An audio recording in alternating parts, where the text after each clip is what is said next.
Welcome now to firelight's dwelling, where the embers softly glow, where the winter night is settling, gentle, patient, hushed and slow.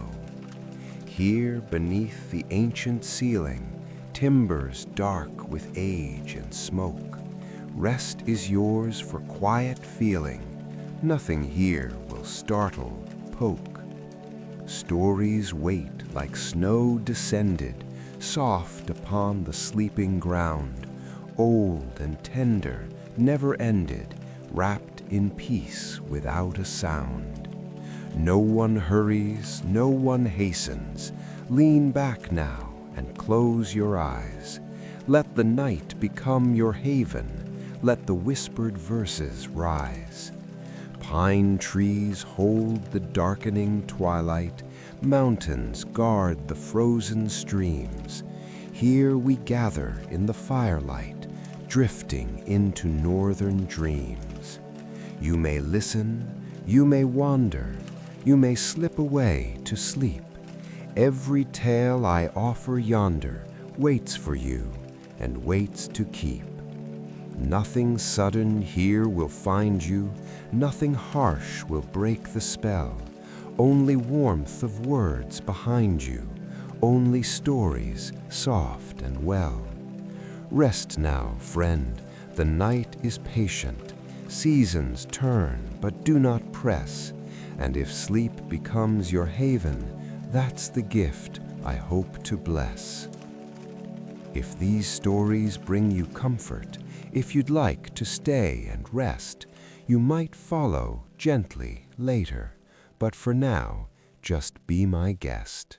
Long before the ages counted, long before the spoken name, cold was here in silent stages, ice and stillness without flame.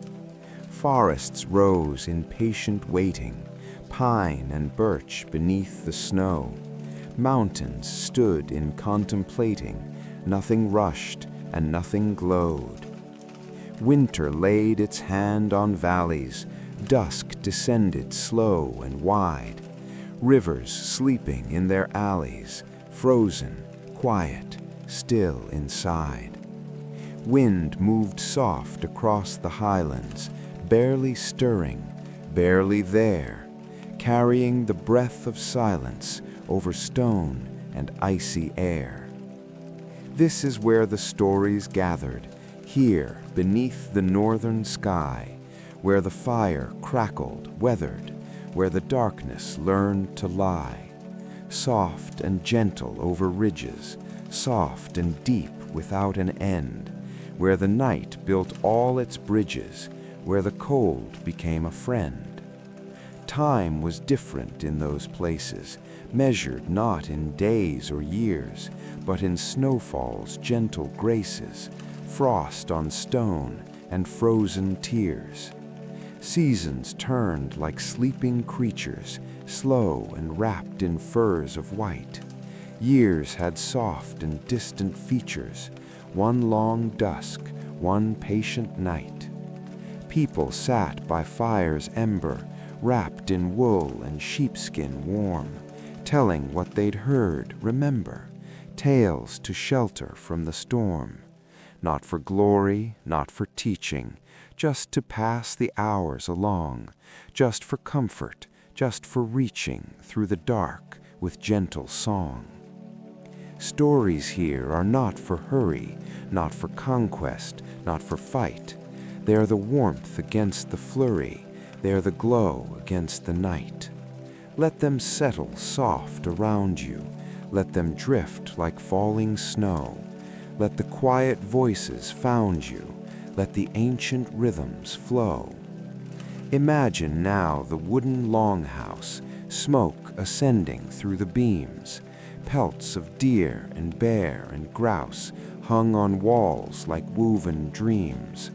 Fire pit burning low and steady, shadows dancing on the wall.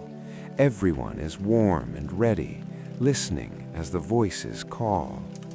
Outside, winter holds the hillside, wind is singing through the pines, stars are distant, cold and still-eyed, watching over ancient lines.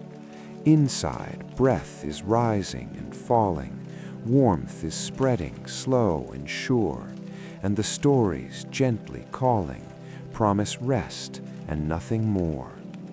No one asks for proof or ending, no one questions where or when, only firelight softly blending with the voices now and then. Let it hold you, let it carry all your weariness away. Let the night erase your worry, let the words just gently stay. Time is long here, time is patient, stretching outward soft and wide. Nothing here is sharp or blatant, everything can rest and hide. So we settle by the embers, so we gather soft and slow, and the winter night remembers all the tales from long ago. Long before the world was spoken, long before the earth was named, there was silence, cold, unbroken. There was emptiness, untamed. Some called this the Ginnungagap, some called this the space between. Not a void of pain or mishap, just a quiet, endless scene. Nothing here was lost or lonely, nothing here was filled with dread, just the stillness soft and only, just the quiet overhead. But within that gentle nothing, something stirred without a sound, breath on breath, a tender touching, warmth and cold on common ground. To the north there lay the freezing ice that stretched forever wide. To the south a warmth releasing, gentle fire, calm inside. Where they met, the world began to form itself from mist and breath, not with violence, not with grand to-do, just slow and soft as death. Frost and flame in conversation, neither one consumed the other, just a patient constellation, ice and ember, sister, brother. From their meeting, shapes were growing, gentle forms from mist and steam. Earth was forming, rivers flowing, everything a quiet dream. And from this the world tree rising, roots that reached through soil and stone, branches spreading, soft, surprising, holding worlds both known and unknown. Not a tower built for power, not a monument to stand, just a presence, just a flower, blooming slow across the land. Yggdrasil they came to call it, whispering the name with care, not to summon or install it, just to know that it was there. Roots went down to hidden waters, branches reached to distant skies, and beneath the Norns, 3 daughters, spinning threads before our eyes. These were not the gods of thunder, not yet named, not yet awake, just the forces born from wonder, just the quiet earth could make. Fate was something soft beneath them, woven gently, strand by strand, not a chain to bind or wreathe them, just a pattern on the land. In the roots a well was waiting, dark and deep and still and clear, where the threads of time were stating all that was and would appear. Not a judgment, not a warning, just a knowing, calm and old, like the promise of the morning, like a story being told. Gods would come in time, but later. First the night must be the greater, first the silence underneath. For the gods were not the makers, they were born from what was made. They were watchers, they were takers of the light and of the shade. Some would seek, and some would wander, some would fight, and some would fall. Some would sit in quiet wonder, some would hear the Norns' soft call. But before them was the stillness, before them was the snow, before them was the world's own willness, patient, deep, and soft and slow. Fate was not a thing to battle, Fate was not a chain to break, just the way the seasons settle, just the path the waters take. Those who learned to listen to it, those who let it gently be, found a peace in moving through it, found a kind of silent key. So the world was formed from patience, world was formed from ice and breath, not from war or conflagrations, not from violence or from death, just the meeting of the elements, just the slow and gentle way that the darkness and the gentleness became the night and day. And beneath it all the whisper, underneath the tree the thread, Norns who sat beside the cistern, speaking soft what must be said, not in judgment, not in anger, just in knowing, just in care, weaving every joy and danger into patterns fine and fair. This is where the stories start from, this is where the legends grow, not from conquest, not from art's storm, just from embers' gentle glow. So we settle in and listen, so we let the verses flow, and the fire's quiet christen carries us where we must go. Settle closer to the fire now. Let the darkness hold the door. Let the wind outside inspire now. We are safe and nothing more. Stories wait like sleeping creatures, gentle, patient, soft and kind, each with quiet, tender features, each a comfort for the mind. Feel the warmth upon your shoulder, feel the weight of furs and night. Everything is growing older, everything is soft and right. Breathe the smoke and pine together, breathe the silence, let it rest. Winter is the kindest weather when you're warm and when you're blessed. Now we turn to tales remembered, turn to voices long ago, to the figures time has tempered, to the gentle myths we know. Not for conquest, not for glory, just to pass the night along, just to share an ancient story, just to hum a quiet song. Myth 1. Yggdrasil, the world tree. Listen now, the world tree standing, roots that reach through soil and stone, branches spreading, soft, expanding, holding worlds both far and known. Not a tower built by hands here, not a monument of pride, just a presence on the land here, just a place where worlds reside.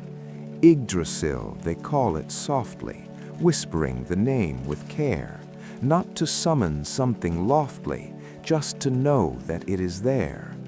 Ash tree, ancient, calm, enduring, roots that drink from hidden wells, leaves that whisper soft, assuring, holding all the distant swells. 3 great roots extend beneath it, reaching down through earth and night, one to where the Norns will breathe it, weaving fate with threads of light. One to giants old and sleeping, frost and stone in distant lands.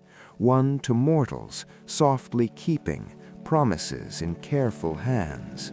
At the first root, waters gleaming, Urd's well, dark and still and deep, where the Norns sit, gently dreaming, where the threads of time they keep.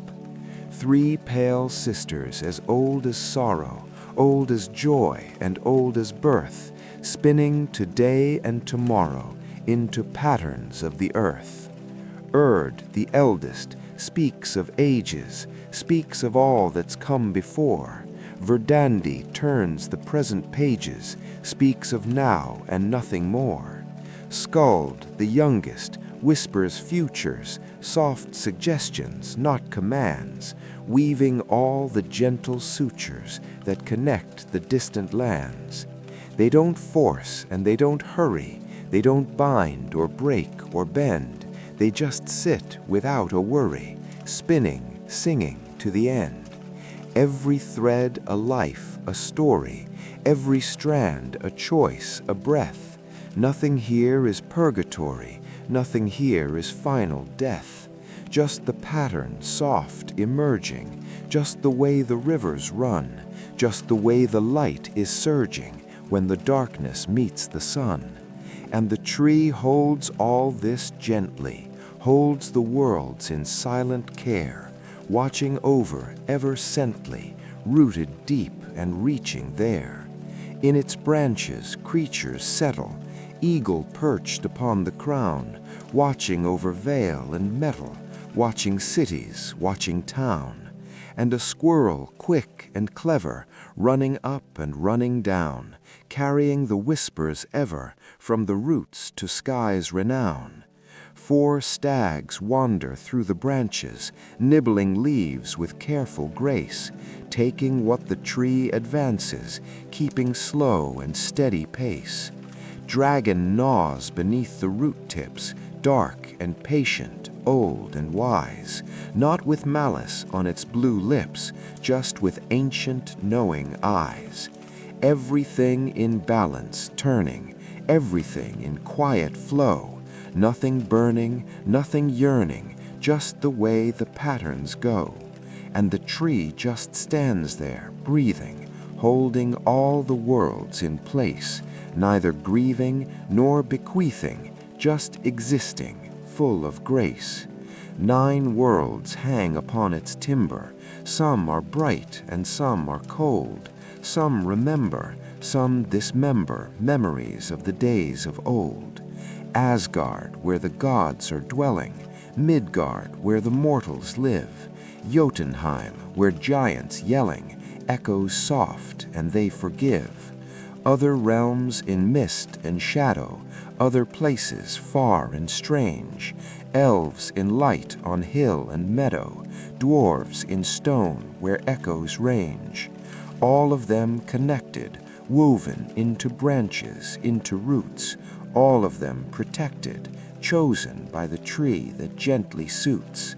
And the tree asks nothing from them, tree demands no sacrifice, just the presence of the sum hymn, just the turning of the dice. It will stand through every season, stand through fire, stand through ice, not because of human reason, not because of God's device.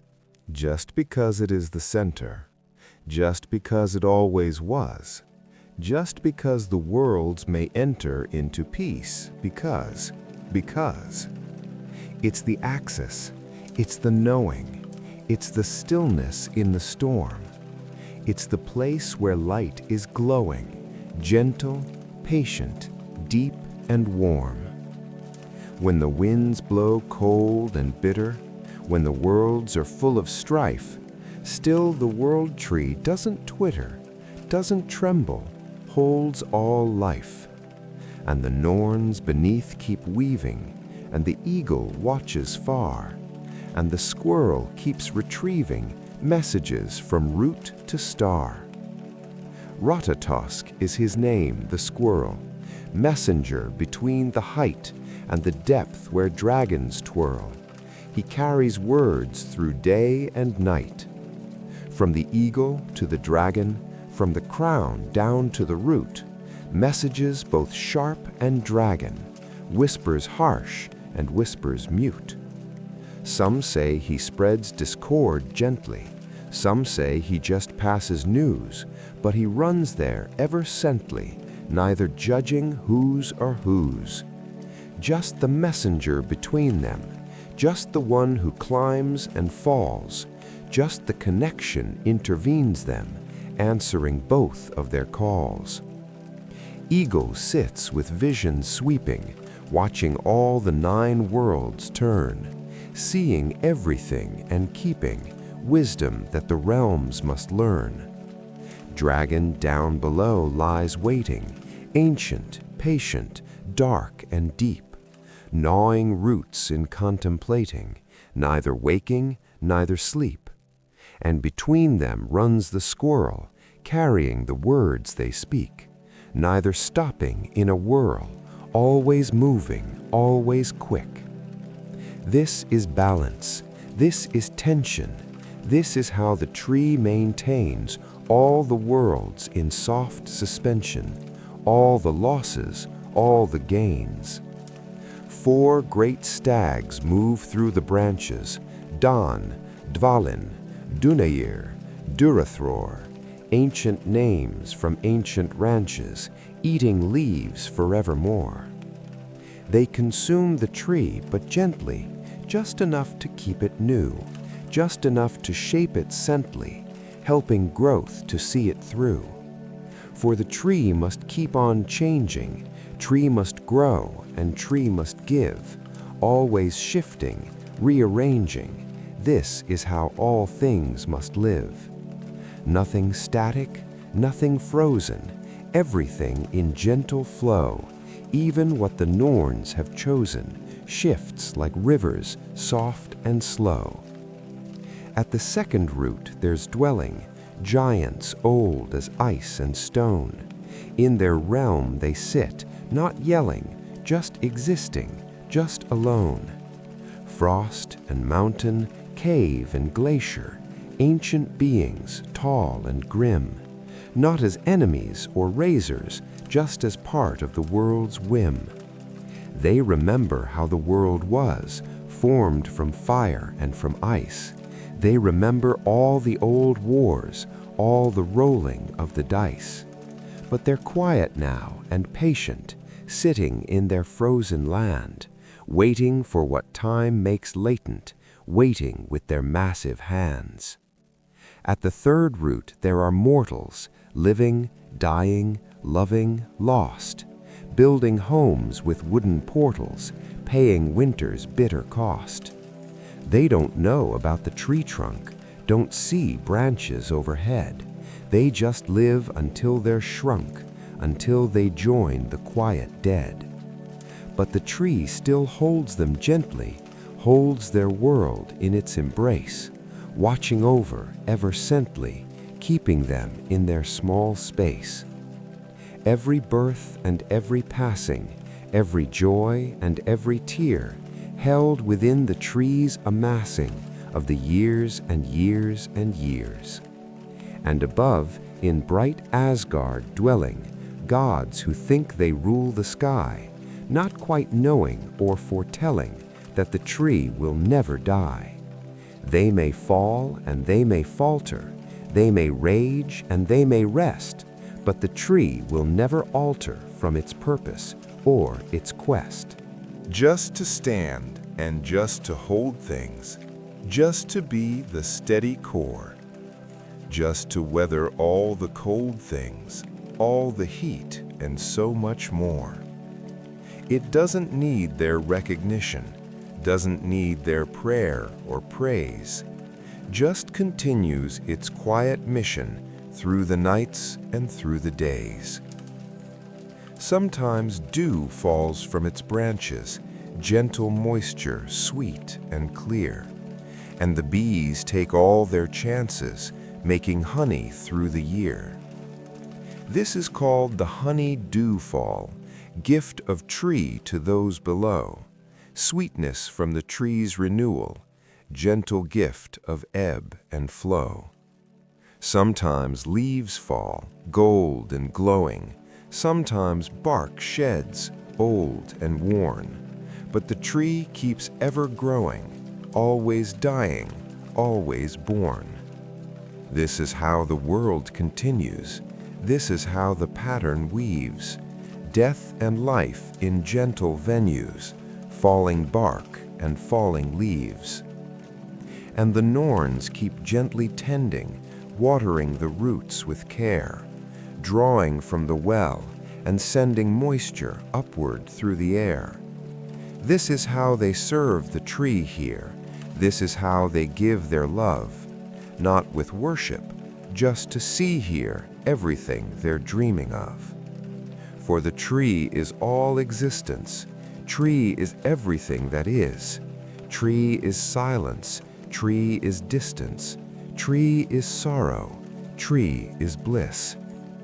It contains all contradictions, holds all opposites as one, all the facts and all the fictions, all the moon and all the sun. So when you feel torn or broken, when you feel pulled apart inside, think about the tree's soft token. All things rest in its divide. Light and dark, and joy and sorrow, strength and fragility and fear, all are branches of tomorrow, all are roots that brought you here.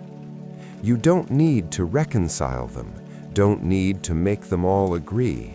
Just let all your pieces pile them underneath the world tree.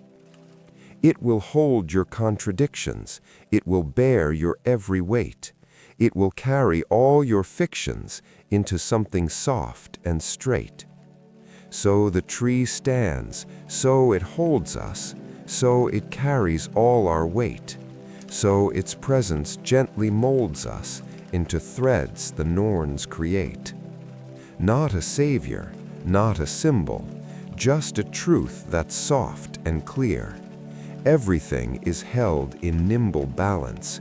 Everything is here. Rest now in that gentle knowing. Rest now in the tree's embrace. Let the pattern keep on flowing. Let it hold you in its grace. Yggdrasil, the world tree, standing, roots in darkness, leaves in light, soft and patient, undemanding, holding all the worlds tonight. Let your breathing match its rhythm. Let your heartbeat find its pace. Let your being flow within the branches of its gentle space. You are part of this great weaving. You are held within its care. You are a strand of its achieving. You are always welcome there. And so the tree stands, ever patient, holding all within its care, not with force or conflagration, just by being, just by there. Sometimes peace is found in presence, sometimes strength is standing still, sometimes wisdom's very essence is to wait and not to fill. Every world upon its branches, every root beneath the ground, speaks of gentle second chances, speaks of balance that is found, not by fighting, not by fleeing, not by grasping, not by grief, just by trusting, just by being, just like root and stem and leaf. When you feel the weight of worries, when the threads seem tangled tight, think about the tree, no hurries, just the patient day and night. Everything is held together, everything is where it should be, even in the stormy weather, even when we cannot see. Norns are weaving, tree is holding, darkness rests beneath the roots, and the pattern is unfolding into gentle, subtle suits. You are part of this quarter, dear traveler. You are woven in the thread. You are held by something grander, something soft and gently spread. When the world feels overwhelming, when you cannot see the way, when your heart is barely helping and you've lost what you should say, remember that the tree is patient. Tree has stood through ages long. Tree will hold you, never latent. Tree will sing you home with song. You are not required to be perfect, not required to have it planned, not required to interconnect every grain of every sand. Just to breathe and just to let go, just to rest within the whole, just to trust the gentle ebb flow, carrying your weary soul. Rest now in that quiet knowing. Rest now by the fire's light. Let the embers keep on glowing. Let the tree hold you tonight. Now the wind shifts soft and slower. Now the fire settles down. Now the night is growing lower, wrapping round like furs of down. Snow is falling soft and steady outside where the world is still, and the stories, warm and ready, wait to gently, softly fill. Time is patient here, not pressing. Time is long and time is wide. Every tale is soft, caressing, every word a gentle guide. Let your breathing slow and deepen. Let your thoughts begin to drift. Let the quiet gently steepen into sleep's most precious gift. More awaits if you are listening. More will come in gentle waves. But if sleep is soft, insisting, let it carry you to caves, deep and warm and safe from worry, deep where dreams are soft and kind. There's no rush and there's no hurry. Rest is what you're meant to find. Fire crackles, embers glowing, wind is singing through the trees, and the night is gently slowing into peace and into ease. One more story waits for dawning, one more tale to softly tell. But for now, just rest. The morning waits, and all is very well. Stars are watching through the darkness. Stars are distant, cold, and bright, but they offer just their starkness as a comfort through the night. And the moon is somewhere drifting, pale and quiet, soft and round, and the snow keeps gently sifting downward to the frozen ground. Everything is held in stillness, everything is calm and deep, everything has found its fullness in the promise of our sleep. So release your grip on waking, so release your need to know. Let the gentle darkness take wing, let the quiet undertow. Welcome back to Firelight's Keeping. Welcome back to gentle night. Or if you are softly sleeping, that's all right. That's very right. Stories wait like patient shepherds, watching over fold and field. Each a comfort, each a treasure, each a gentle, quiet shield. Breathe the smoke and pine together, breathe the stillness of the snow. Winter is the kindest weather when you've nowhere else to go. Just the fire and just the darkness, just the warmth of wool and fur, just the night's most gentle starkness, just the voices soft astir. Now we turn to one who wandered, one who walked the roads alone, one who sat and thought and pondered underneath the stars of stone. Not a warrior, not a thunder, just a seeker, old and wise, listening to the world's soft wonder with his single, knowing eyes. Odin, the Wanderer. There was one who walked the long roads, one who traveled far and wide, through the forests and the strong roads, over mountain, over tide. Wrapped in cloak of gray and tattered, wide-brimmed hat pulled low and deep, nothing here that really mattered but the secrets he would keep. Odin, some would call him later. Odin, All-Father, they'd say. But before he was creator, he was just the one who'd stray. Walking, watching, always learning, always seeking something more, always gently, quietly yearning for the wisdom at the core. He had given up an eye once, not in battle, not in war, but to drink from Mimir's well, just to see what lay in store. One eye traded for the knowing, one eye given to the deep, and from that sacrifice the glowing ember wisdom he would keep. Not the kind of knowledge written, not the facts that scholars learn, but the kind that leaves you smitten, leaves you patient, leaves you yearn for the quiet understanding of the way the seasons turn, for the soft and gentle handing of the lessons we must learn. So he wandered, so he traveled, hood pulled low against the rain, and the mysteries unraveled, and he walked through joy and pain. Not to conquer, not to capture, not to dominate or claim, just to feel the quiet rapture of the world without a name. Sometimes stopping at a farmhouse, sometimes resting at a hall, sharing stories, sharing warmth, house to house and wall to wall. Never saying who he truly was beneath the cloak and hood, just a traveler, kind and newly come from forest, field, and wood. People welcomed him and fed him, gave him ale and gave him bread, gave him furs to warm his bed when the winter night was spread.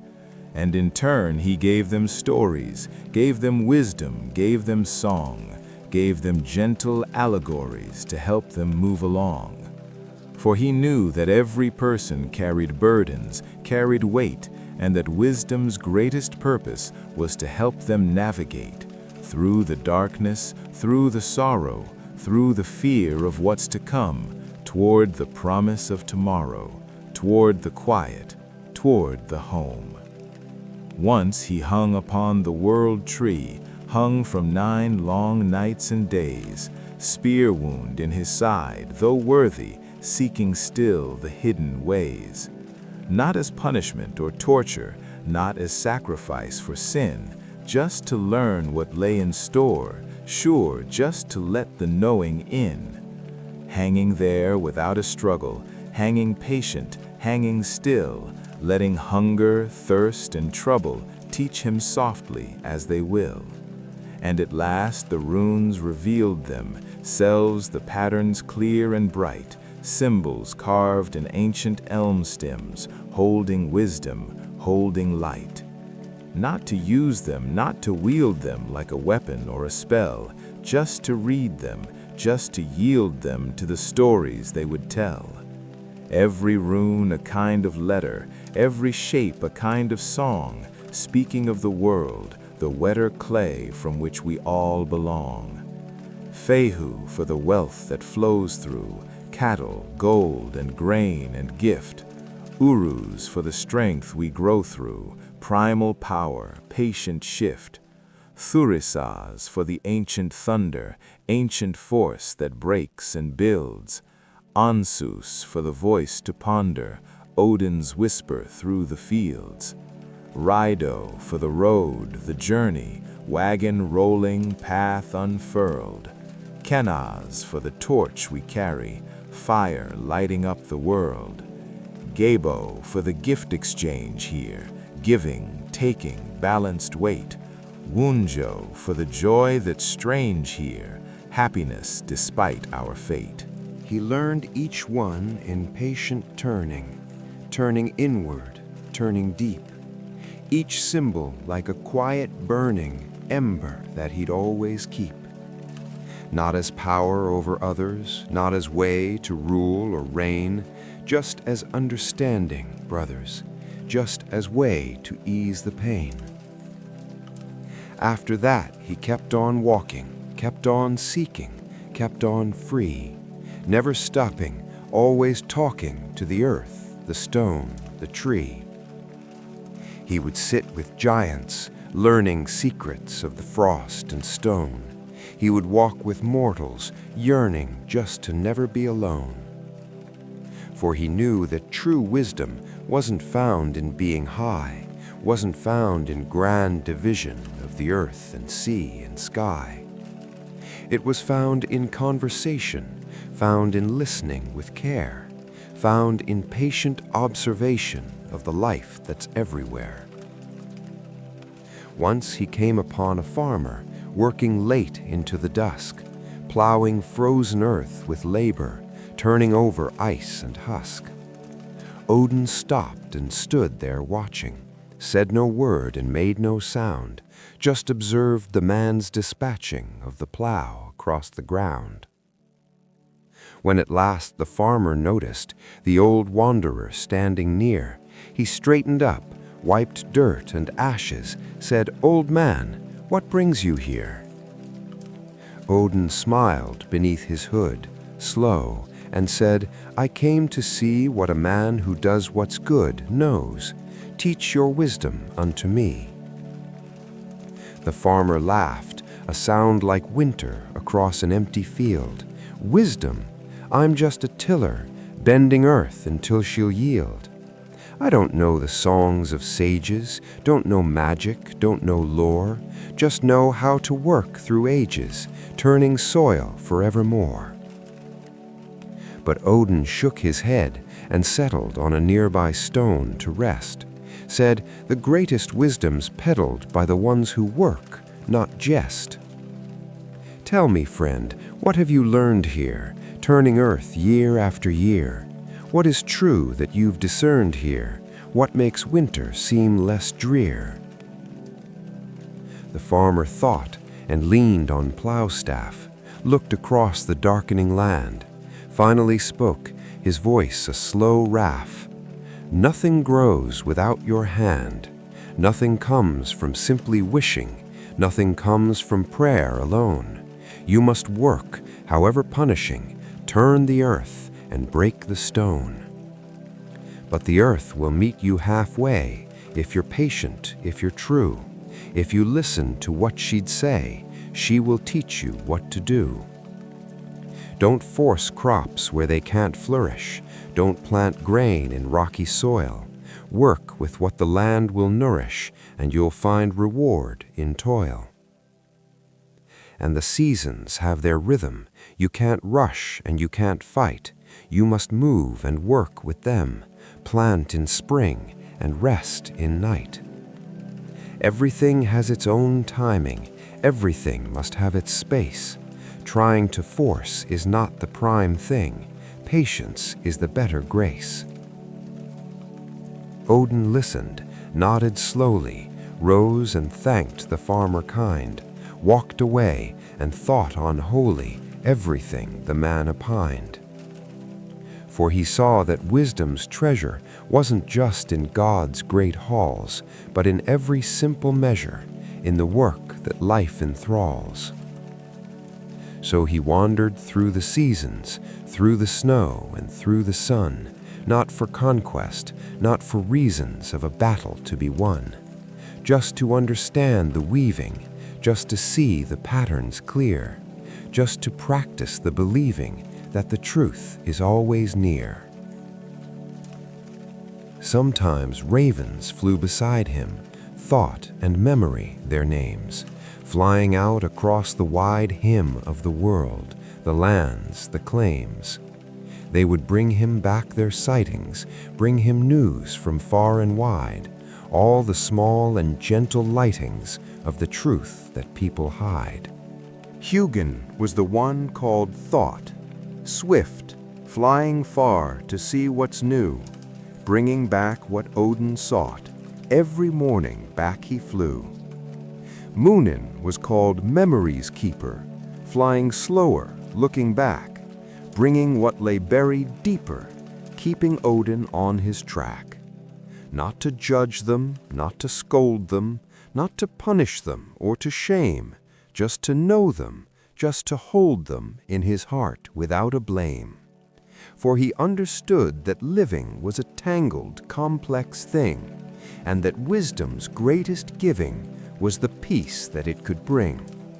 He would pause beside the fire, he would rest beneath the stars, he would never seem to tire of the journey near and fars. And the people who would meet him on the road or in the hall often felt a warmth to greet him, felt a comfort soft and tall. Not because he spoke of glory, not because he promised gain, but because his every story held a softness for their pain. He had walked the road they traveled, he had felt what they had felt, and his presence, kind, unraveled knots the heart had gently dealt. Once a mother stopped him, weeping, child sick with fever, burning hot. She had tried all healing, keeping vigil, but the child would not get caught. Back from fever's edge he wandered, somewhere between life and death, and the mother's heart grew fonder of her very final breath. Odin sat beside the bedside, didn't speak of magic cure, didn't promise that the dread tide would recede for her for sure. Just sat quiet, placed his old hand on the child's fevered brow, whispered something, one command, and then waited, patient now. Through the night he sat there watching, through the dark and through the cold, while the mother, barely breathing, watched the scene of gray and old. And at dawn, the fever broken, child stirred soft and opened eyes, and the mother, without token, wept with grateful, shocked surprise. Odin rose without a word then, pulled his cloak around him tight, headed for the door, deterred when the mother asked, "What price? What might I give you for my child's life? What payment do I owe?" Odin turned. His face was neither sad nor happy, just the glow of someone who has walked through sorrow, walked through joy, and walked through pain, said, "Just pass it on tomorrow, help another through the rain." This was how he moved through living. This was how he gathered lore. Not by taking, but by giving. Not by hoarding, but by more. More connection, more compassion, more of listening and care. More of gentle human fashion, more of being wholly there. When at last the fire's embers dimmed and evening turned to night, he would pull his cloak's wide timbers close and vanish from their sight. Back into the quiet darkness, back into the snow and wind, leaving only warmth and starkness of the wisdom he had grinned. For he knew his task was endless, knew the road would never cease, knew that seeking, being friendless, was the path to inner peace. Not the peace of having answers, not the peace of being done, but the peace of gentle dancers moving soft beneath the sun. So he wanders still, they tell us, through the forests, through the snow, and if ever darkness dwells us, he is there, we just don't know. Wrapped in gray and quiet walking, listening to the world's soft breath, always seeking, always talking to the silence before death. And if you should meet a stranger on a cold and lonely road, wrapped in cloak, a gentle ranger carrying a patient load, offer kindness, offer shelter, offer warmth and bread and rest. For in giving you may welter into being truly blessed. For the wisdom that he carries isn't held in books or scrolls.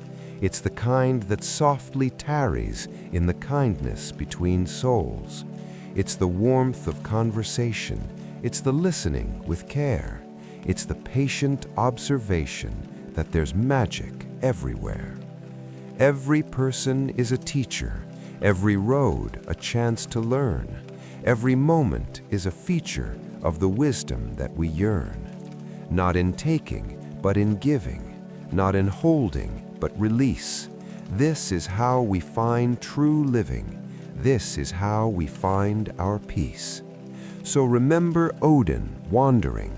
Remember his soft quest, not for power, not for squandering, but for wisdom and for rest.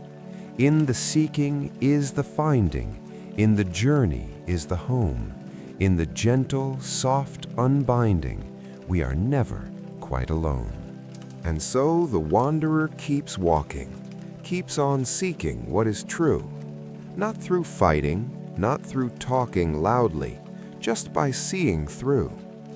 Sometimes wisdom isn't louder, sometimes knowing comes from less, sometimes strength is being prouder of our gentle quietness. When you feel the need for answers, when you want to understand, think of Odin, patient dancers moving soft across the land.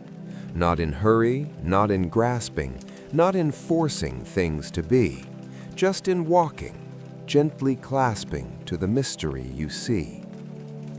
Every stranger is a teacher, every road a chance to learn. Every moment is a feature of the wisdom that we earn.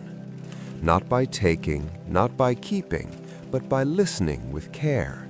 Not by waking, but by sleeping into knowledge that is there. Give the kindness to the seeker, give the warmth to those who roam, for in welcoming the weaker, you are welcoming them home. And in giving, you are given more than you could hope to find. Odin's wisdom, gently riven, opens up the quiet mind. When you meet someone in sorrow, when you see them struggling through, don't offer them tomorrow, just sit with them, that's what's true. Sometimes healing isn't fixing, sometimes care is being near. Sometimes love is simply mixing your presence with their tear. You don't need to have the answers, you don't need to know the way, just to be a gentle dancer in the slowly unfolding day. Just to listen without judging, just to hold without a grip, just to walk without begrudging every stumble, every slip. This is what the wanderer teaches as he walks the long, cold road. Wisdom isn't what he preaches, it's the lightening of the load. It's the sharing of the burden, it's the walking side by side. It's the gentle way the word den opens into quiet pride. Not the pride of being better, not the pride of being right, but the pride of being letters spelling kindness in the night. Pride of having walked beside them, pride of helping ease the way, pride of having not denied them comfort at the break of day. Rest now in that gentle knowing, rest now by the ember's light. Let the stories keep on flowing softly, gently through the night. Now the fire is burning lower, now the night is deep and still. Now the wind is blowing slower over valley, over hill. Snow is settling on the pine trees, soft and steady, soft and white. And the darkness flows with ease, please, wrapping everything in night. Time is drifting, time is patient, time is long and soft and wide. Every breath is slow, complacent, every heartbeat is a guide. Let your thoughts release their holding, let them drift like smoke above. Let the quiet, soft enfolding carry you with gentle love. More awaits if you're still waking, more will come in whispered tone. But if sleep is overtaking, let it carry you alone into dreams of snow and starlight, dreams of forests, dreams of home, dreams where everything is just right, dreams where you no longer roam. Fire's embers gently glowing, wind is singing through the trees, and the night is slowly slowing into perfect quiet ease. One more story waits in keeping, one more tale to gently share. But for now, if you are sleeping, rest in peace, you're cradled there. Odin walks through winter darkness, we can rest here by the fire. He has traveled, left his markness, and we need not go no higher. Just to rest here, just to settle, just to let the stories sit, just to feel the fire's metal warming us small bit by bit. Close your eyes or keep them open, either way is very right. Either way the words have spoken, either way you're held tonight. Nothing here requires your effort, nothing here demands you wake, just the gentle, soft, transferred comfort for your weary heart's sake. Here we are again together, or perhaps you've drifted far. Either way in night's soft tether, you are held beneath the star. Stories wait with patient kindness, stories wait with gentle care, each a healing for the blindness, each a comfort for despair. Breathe the quiet of the fireplace, breathe the stillness of the room. Let your heart find its own slower pace, let the night become your womb.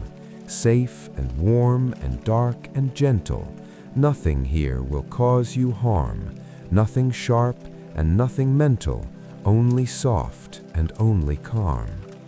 Now we turn to one who waited, one who knew what could not be, one who loved and never hated, even fate's strict decree. Mother, wife, and quiet holder of the knowledge and the grief, sitting patient, growing older, knowing pain beyond belief. There was one who sat in silence, one who knew but would not tell, one who held in soft compliance all the futures, heaven and hell. Frigg they called her, Odin's partner, queen of Asgard, calm and still. Sitting at her loom, a granter of the threads that bending will. She could see what would be coming, she could see the paths ahead, all the joy and all the numbing, all the living and the dead. But she kept it held inside her, kept it quiet, kept it close, not to be a sad deprider, but to let the future's prose write itself without her meddling, write itself without her fear, without her constant peddling of the knowledge she held dear. This is wisdom of a different kind than Odin sought on roads, not the kind you find through drifting, but through carrying the loads of the knowing and the waiting, of the seeing and the grief, of the patient quiet stating, this too shall find its relief. She sat spinning at her spinning wheel, the thread between her hands, each strand representing something real, lives across the various lands. Not the Norns who weave at Yggdrasil, but her own domestic fate, spinning for her household's vigil, keeping them from bitter fate. Every thread was someone precious, every strand was someone loved, and she spun with care so feckless, gentle as the wings of dove.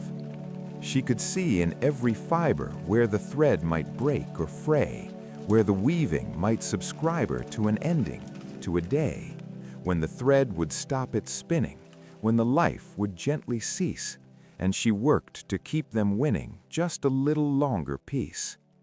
She had many handmaidens attending, each one with her own gentle task. Some were mending, some were tending. None would ever need to ask what needed doing. They just knew it. They just moved in quiet grace, each one helping to pursue it, each one holding her own place. Fulla carried Frigg's possessions, kept her secrets, kept her gold. Jna rode swift on cloud processions, carrying the messages told. Hlin protected those in danger, whom Frigg wished to keep from harm. Shaft fostered love in strangers, weaving gentle human charm. Each one served with patient loyalty, each one knew her goddess's heart, each one worked with quiet royalty, playing gentle, caring part. For Frigg's power wasn't ruling, wasn't dominating force, it was nurture, it was cooling fevered brows on fevered course.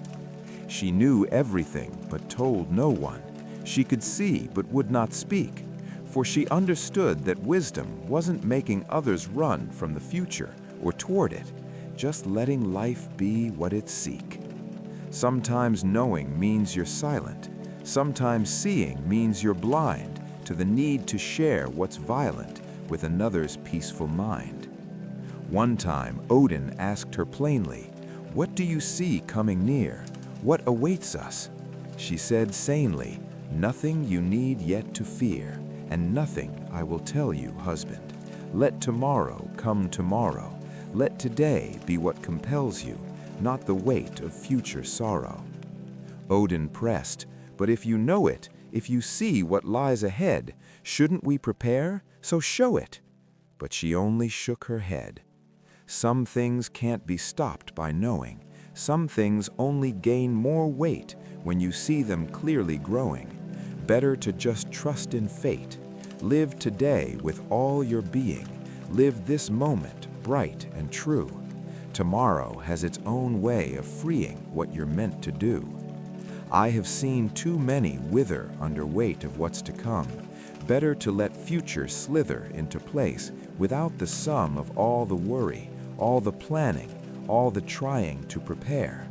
Sometimes wisdom is just standing still and breathing in the air. So she kept her knowing silent, kept her vision to herself, not from cruelty or defiance, just from kindness, just from stealth. Care for those she loved and guarded, care for keeping them from pain of the knowledge that bombarded her again and again and again. But there came a time of testing, came a time she tried to change what she saw, a time of wresting fate from its appointed range. Her son Baldr, bright and beautiful, beloved by every soul, she saw darkness, saw something dutiful, saw a shadow toward its goal. In her vision, she saw clearly he would die by mistletoe, something small and green and merely plant that most would never know, could be weapon, could be danger, but she saw it, sharp and sure, saw her son fall to this stranger, saw a wound without a cure. So she broke her usual practice, broke her rule of letting be, traveled all across the vastness, asked every plant and stone and tree, every creature, every element, to swear an oath to her that they'd never hurt Baldr, gentle, that they'd never harm, defer to her wish to keep him living, keep him safe from every threat. And they all agreed in giving oath to keep him from his death.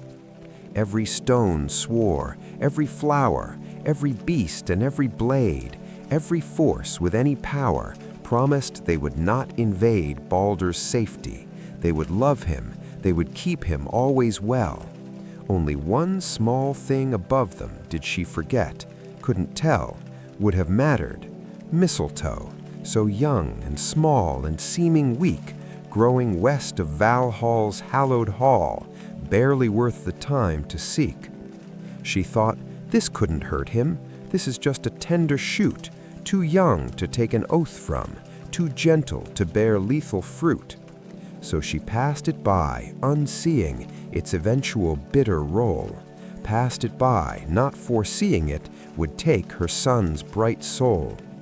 And the gods, when they discovered Baldr couldn't be hurt at all, made a game of how they hovered, throwing things he'd never fall. Stones and arrows, swords and spears, they bounced off harmless one and all, and they laughed through happy tears, their beloved would not fall. But Loki, ever curious, ever seeking hidden truth, went to Frigg in form of someone else, not furious, just uncouth, in his questions. Tell me, lady, did every single thing swear to keep Baldr from shady death?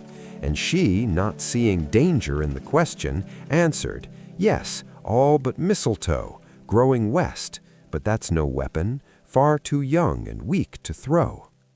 Loki left her, went and found it, fashioned it into a dart, gave it to Baldr's blind brother, Herder, who unwittingly took part in the darkest moment coming. Through the dart it found its mark, and Baldr fell, and all went numbing, and the world went still and dark.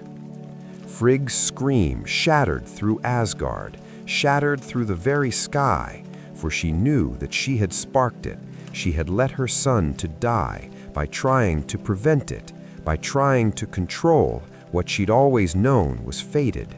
Now she felt it take its toll.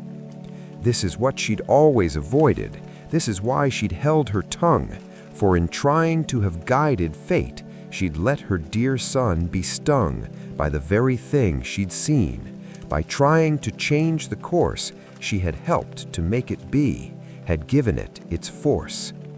After that, she sat in mourning, sat in quiet, deep despair, not just for her son's death's dawning, but for trying to repair what the Norns had woven gently, what the fates had softly planned. She had interfered intently, tried to force fate's hidden hand. And she learned the hardest lesson, learned it at the dearest cost, that in knowing comes confession, that sometimes you still have lost. That in seeing comes the burden of the trying to prevent, and that wisdom's greatest guerdon is accepting what is meant. So she sat and she kept weaving, sat and watched her spinning wheel, sat in quiet, patient grieving for the wound that wouldn't heal. But she learned to let tomorrow come without her interference, learned to trust in fate's strange sorrow, learned in patient perseverance. For she knew that she still loved them, all the ones still in her care, and that trying to rise above them, trying to protect from air, every danger, every sorrow, every pain that life might bring, would only make tomorrow another painful, broken thing. So she learned to love with open hands, to care without control, to protect across the lands, but let each person find their soul. Let each thread spin to its ending, let each life become complete, without her constantly mending, without trying to defeat the natural way of weaving, the natural way of time, the gentle, patient leaving of each being in its prime. This is Frigg's gift to give us, love that doesn't try to own, care that doesn't try to live us, but lets us stand alone.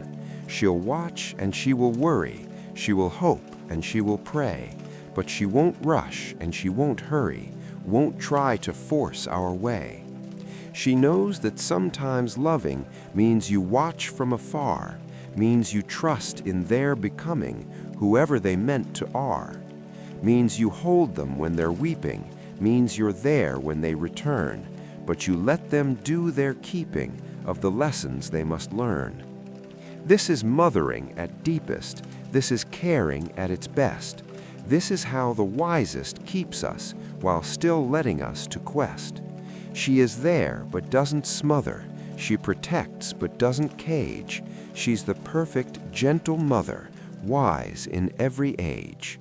So if you have lost someone precious, lost someone you tried to save, know that Frigg knows how it wrecks us, knows the grief beyond the grave.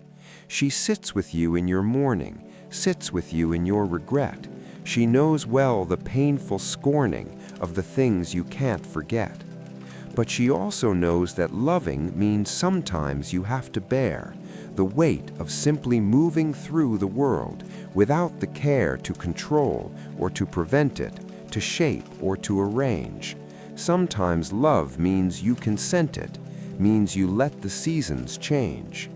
You can spin your thread with kindness, you can weave with gentle care, but you can't prevent the blindness, can't keep life from being fair or unfair. It's not your purpose. You're not meant to hold it all, just to love with steady service, catch them gently when they fall, and then trust them to keep walking, trust them to their own bright path, trust that they'll keep talking to the world despite its wrath.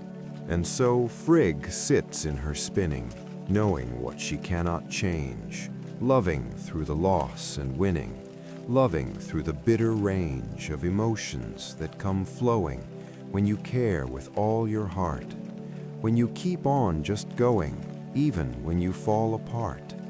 Sometimes wisdom is in waiting, sometimes strength is letting go, sometimes love is just creating space for what we cannot know. You can care without controlling, you can love without a cage, you can keep your heart consoling while you let them write their page. When you feel the need to fix them, when you want to bear their weight, when your worry tries to mix them into something safe and straight, think of Frigg and all her knowing, think of how she learned to be present without overthrowing their own path to being free. You are not responsible for saving everyone you love. You're not meant to be the solving force that fits them like a glove. Just to love them, just to see them, just to hold when they come near, just to trust and to free them into finding their own sphere. This is harder than it sounds, friend. This takes more courage than you'd think. To watch someone you love bend under weight and not to link your arms around them, forcing upward. Sometimes love means standing back, means you trust they'll find their own word, find their way along the track. But you're there when they need shelter, there when they need soft embrace, there to help the chaos welter into something they can face. Not to fix and not to manage, not to solve or to arrange, just to offer love and bandage, just to be their constant range. Rest now in that gentle knowing, rest now by the ember's glow. Let the night keep softly flowing, let your worried heartbeat slow. You have done enough by caring, you have done enough by love. You don't need to be out thereing, fixing problems high above. Just be present, just be gentle, just be there when they return. That's the most that's fundamental, that's the greatest we can learn. Now the fire's breathing softer, now the coals are burning low, now the night is drifting, ofter do we feel the gentle flow of time slowing, thoughts are leaving, floating upward with the smoke, and our bodies are achieving rest that's deeper than we spoke. Snow outside is still descending, soft and steady, soft and deep, and the darkness is attending to our gradual fall to sleep. More will come if you are ready, more will softly fill the night, but if you are already sleeping, that's completely right. Stories wait with endless patience, stories don't require your wake, they're just here for consolation, here for gentleness' sake. So release into the drifting, let your mind just float away, let the quiet dark be lifting all the burdens of the day.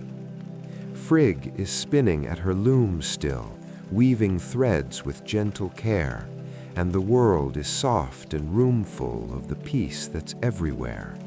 Nothing here is sharp or pressing, nothing here requires your thought, just the gentle, soft caressing of the comfort you have sought.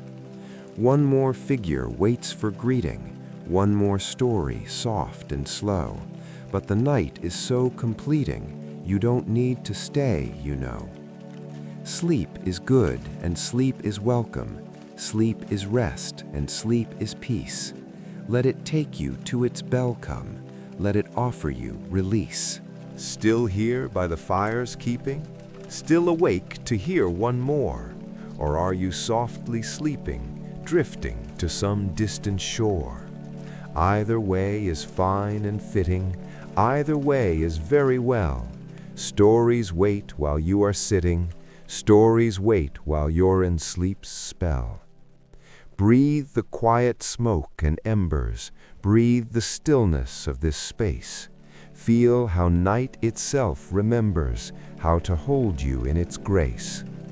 Now we turn to one more figure, one more presence, strong and kind, not the wanderer or the rigor of a complicated mind, just a simple, steady presence, just a protector, calm and sure, not through violence but through essence, keeping safe what must endure. Thunder distant, soft as heartbeat, rain that falls on summer ground, this is where the earth and sky meet, this is where the peace is found. There was one who carried thunder, not in anger, not in rage, but in steady, constant wonder at the turning of the age. Thor, they called him, strong and able, red of beard and broad of frame, but the stories at this table speak of him without the flame, of destruction, of the smashing, we speak softly of his care, of protection, of the mashing of the threats to what was fair.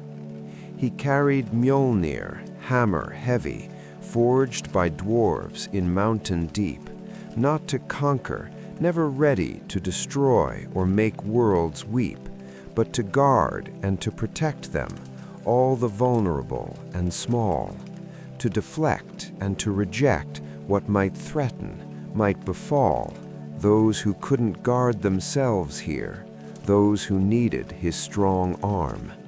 He was shepherd, he was helper, keeping mortals safe from harm. When the giants crossed the borders, when they threatened Midgard's peace, Thor would meet them, strong as boulders, make the danger gently cease.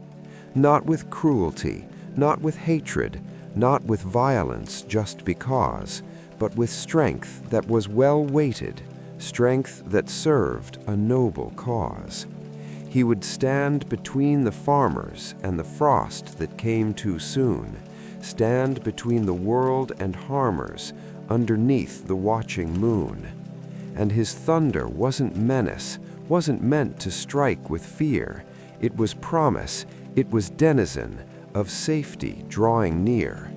When the thunder rolled in summer, people knew that Thor was close, knew that he was not a comer bent on being harsh or gross, but a presence, but protection, but a guardian in the sky, rolling thunder's genuflection, promising he heard their cry. He lived not in lofty Asgard all the time, but loved to roam, loved to visit Midgard's hard yards, loved to make earth feel like home. He would stop at farmsteads, resting, sharing meals with those who'd share, never boasting, never testing, just being present, being there. Once he came upon a family, poor and struggling, barely fed, offered them his goats for their meal. He said, "Slaughter them," he said, "eat your fill and do not worry, save the bones and save the hide. In the morning there's no hurry, I'll restore them come the tide." So the family, though uncertain, ate the goats with grateful tears, drew the curtain on their hurtin', on their hunger and their fears. But the young son, still in wanting, cracked a bone to get the marrow, didn't know it would be haunting, didn't know it would bring sorrow. In the morning, Thor brought life back to the goats with Mjolnir's touch, but one walked with a lame gait, back leg damaged, hurt so much. Thor at first grew dark with anger, saw the bone was cracked in half, knew the family as stranger, thought they might incur his wrath. But the young son stepped forward, weeping, said, "It was me, I'm to blame. I'm so sorry, I was keeping hunger at bay. I felt shame." Thor looked down at this young one, saw the tears and saw the fear, saw how sorrow had begun, and his anger disappeared. He knelt down to meet the boy's eyes, said, "I understand your need. I'm not here to be your demise. I am here to help you feed. Keep the goats, they're yours for keeping. Use them well and use them kind. And stop your sorrowful weeping. You were hungry, I don't mind." This is Thor at his most tender. This is Thor without the storm.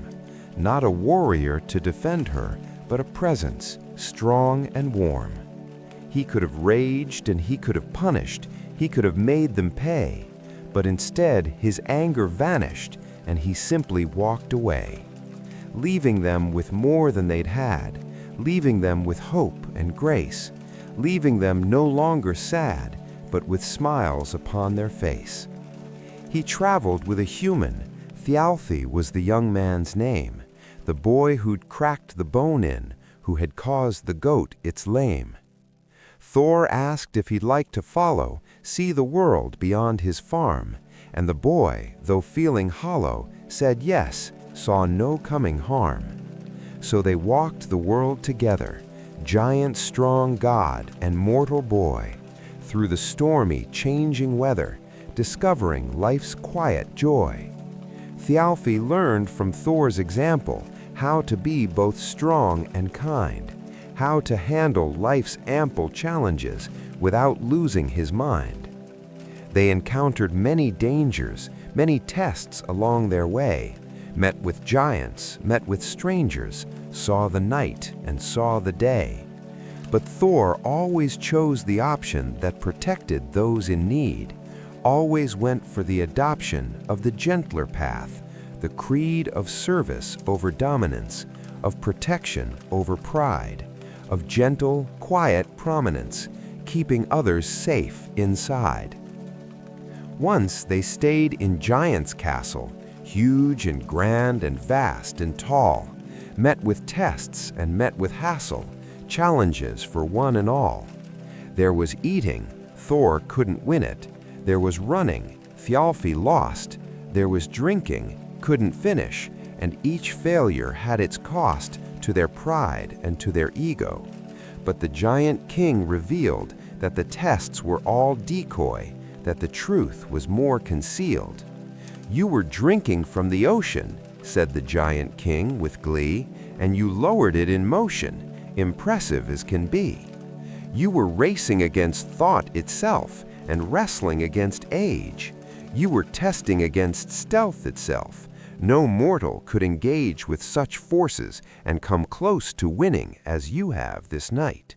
You are stronger than you know, that's proven. You have earned my slight respect and admiration, though I tricked you with my game.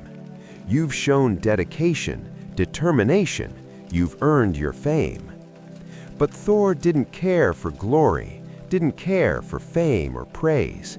He just wanted to tell the story of his service through his days. He wanted to protect the helpless, wanted to defend the weak, wanted to be there when people felt hopeless, when they couldn't speak. Thunder was his way of saying, "I am here and I am near." Rain was his way of conveying, "You are safe, there's nothing to fear." When the storms came rolling over, mountains rolling through the summer sky, people knew, like gentle fountains, Thor was watching from on high. Not to judge them, not to punish, not to harm or to destroy, but to guard them, to astonish, in his role as their employ.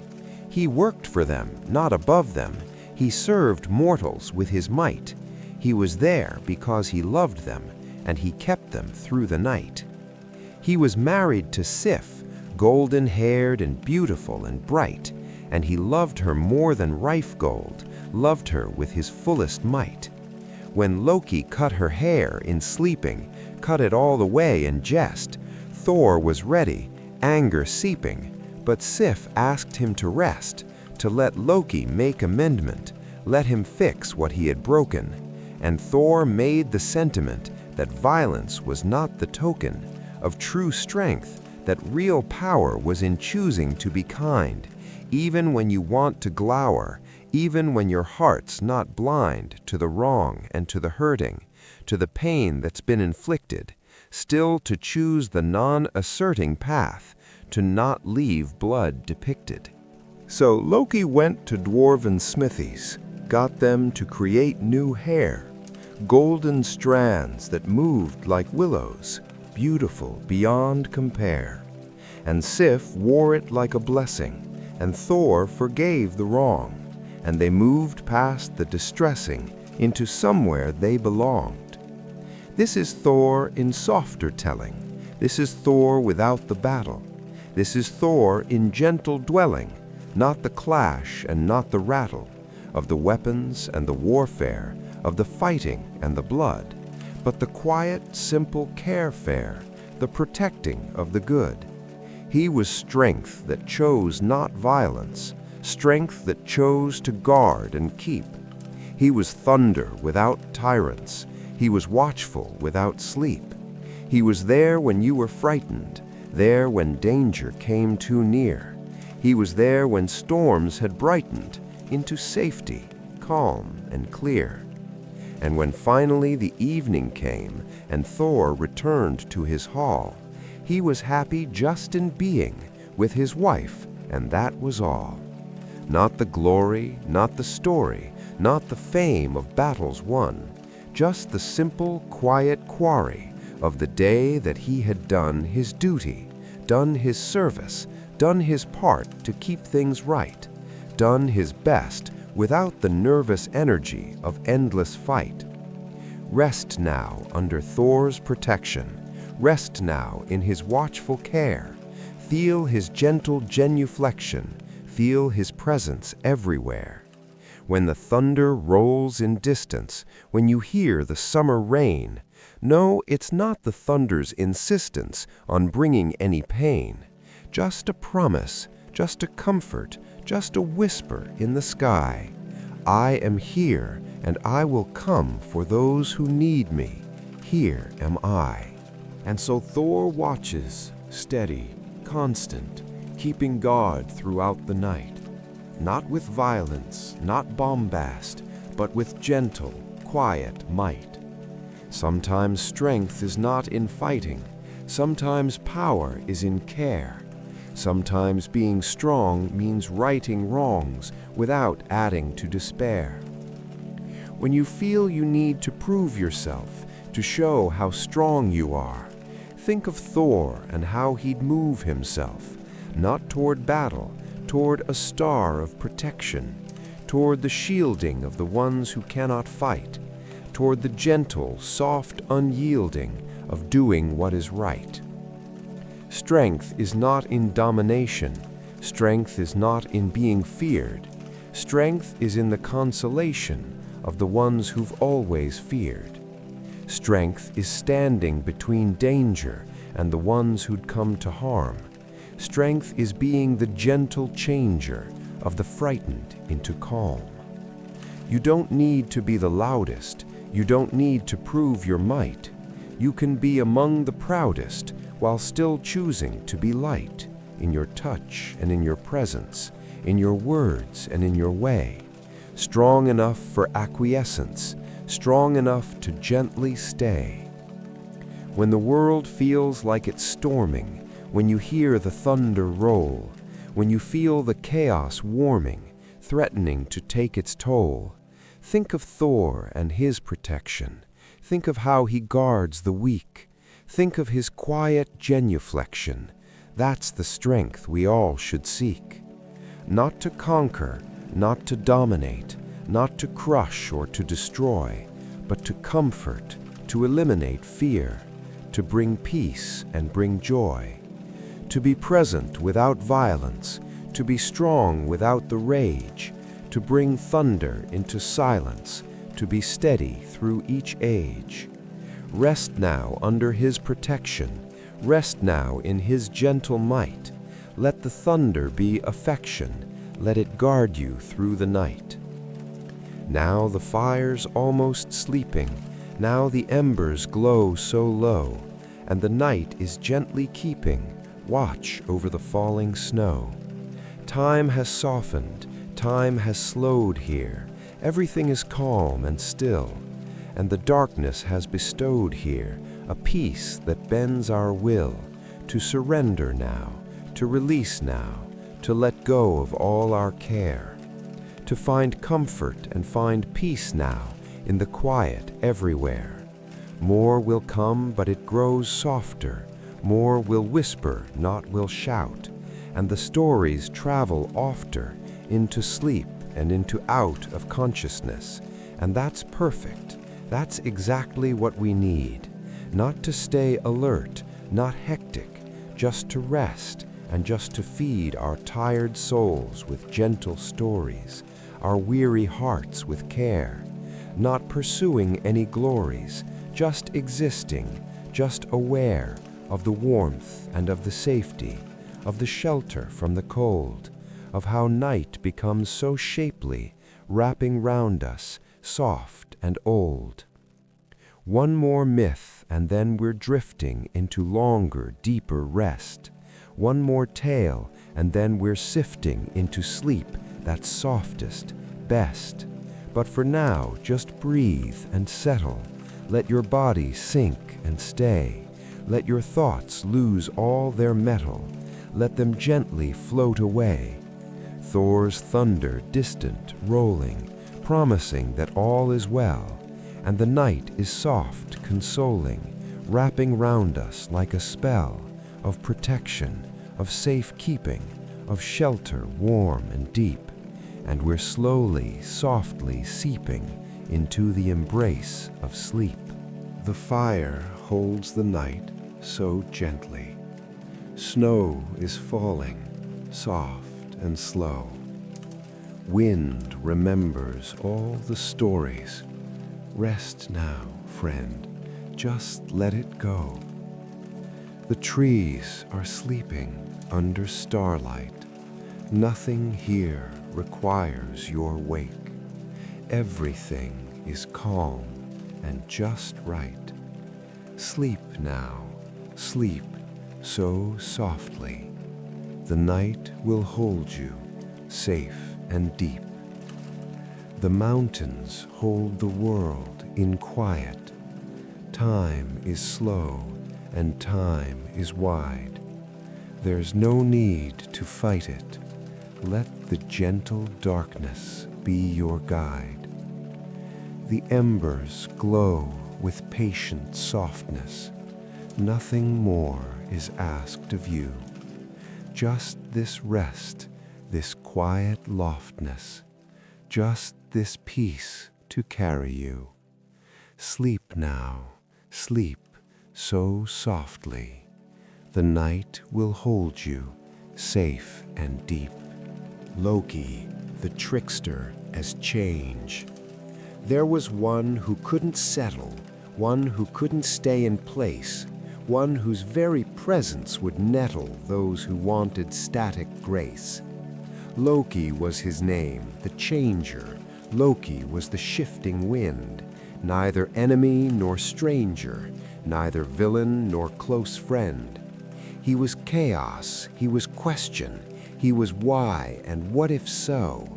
He was every new suggestion that would make the river flow in a different kind of direction, make the world reshape and bend. He was constant interjection, he was means and not the end. Born of giants, raised with gods here, never fully one or other, always walking different paths here, always being somewhere brother to the gods, but also other, separate, alone, apart. Neither fully God nor Father to a singular, clear heart. He was clever, he was cunning, he was quick with word and deed. He was always, always running toward some new and novel need. Not because he loved destruction, not because he wanted pain, but because he saw obstruction in the doing things the same. Everything grows stale with sameness. Everything needs shake and shift. Everything needs some small gameness to provide the needed lift from the ruts of repetition, from the grooves too deeply worn. This was Loki's definition, change as something to be born.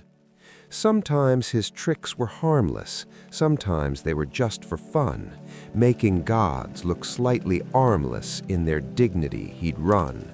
Circles round their serious faces, make them laugh despite themselves, bring lightness into heavy places, pull the books off heavy shelves. Once he cut off Sif's golden hair while she was sleeping, just to see what would happen, what would follow, not from malice, not to be cruel or unusual or hateful, just to shift what was in place, just to make things less complacent, less about a perfect face. Did it cause harm? Yes, it hurt her. Did it cause Thor's angry roar? Yes, and Loki had to work to restore what was before. But from that came dwarven treasures, gifts beyond what had been lost, golden hair that moved like pleasures, worth much more than any cost. This was Loki, breaking patterns so that something new could grow, not because the old thing shatters, but because we need the flow of disruption and creation, need the constant innovation, even when it makes us queasy too. Sometimes change feels like betrayal, sometimes different feels like wrong, sometimes we resist the sale of everything we've known so long. But without the shake and shifting, without Loki's clever hand, everything would stop its drifting, everything would simply stand, still and stagnant, old and molding, never growing, never new, beautiful but just cold holding what we've always thought we knew. Loki helped the gods acquire treasures they would never see. Without his tricks, he'd conspire to bring things to be that wouldn't exist without chaos, wouldn't form without the twist of expectations. He was the force that would insist on possibility beyond what seemed safe or seemed sure, on the value of the ground doubt, on the beauty of the pure unknown, the space where anything could happen, could be real, where the dice were yet unhappened, where the deck was yet to deal. He shape-shifted, changed his form quick, salmon, seal, or bird in flight, mare or fly or bee to warm quick, to whatever need required sight. This is Loki's deepest nature, never static, never set, always moving, like a creature made of water, always wet with possibility, with changing, with the flow of what could be, never settling, always ranging through identity so free. But freedom has its prices, and chaos has its cost. And Loki's clever devices sometimes left him feeling lost. For he was never fully trusted, never fully one of them, always somewhat maladjusted, never quite the perfect gem that fit into their ordered placing, never quite the puzzle piece that would settle without spacing. He was movement without cease. And this loneliness would hurt him, this forever being apart, this never fitting in would desert him to a solitary heart. He would lash out, he would lash back, he would say the cruelest things. He would find each person's Achilles crack and pull on all their strings. Not because he was purely evil, not because he was just bad, but because he felt medieval, felt abandoned, and felt sad. When you're always the disruption, always the odd one out, always facing interruption when you try to talk about your feelings or your longings or your need to be accepted, eventually the wrongness starts to feel like you're rejected, not for what you do, but for who you are at your very core. And that kind of pain's a cruel scar that cuts you to the floor. So yes, Loki caused some damage. Yes, he hurt the ones he loved. Yes, he sometimes couldn't manage all the chaos that he shoved into being.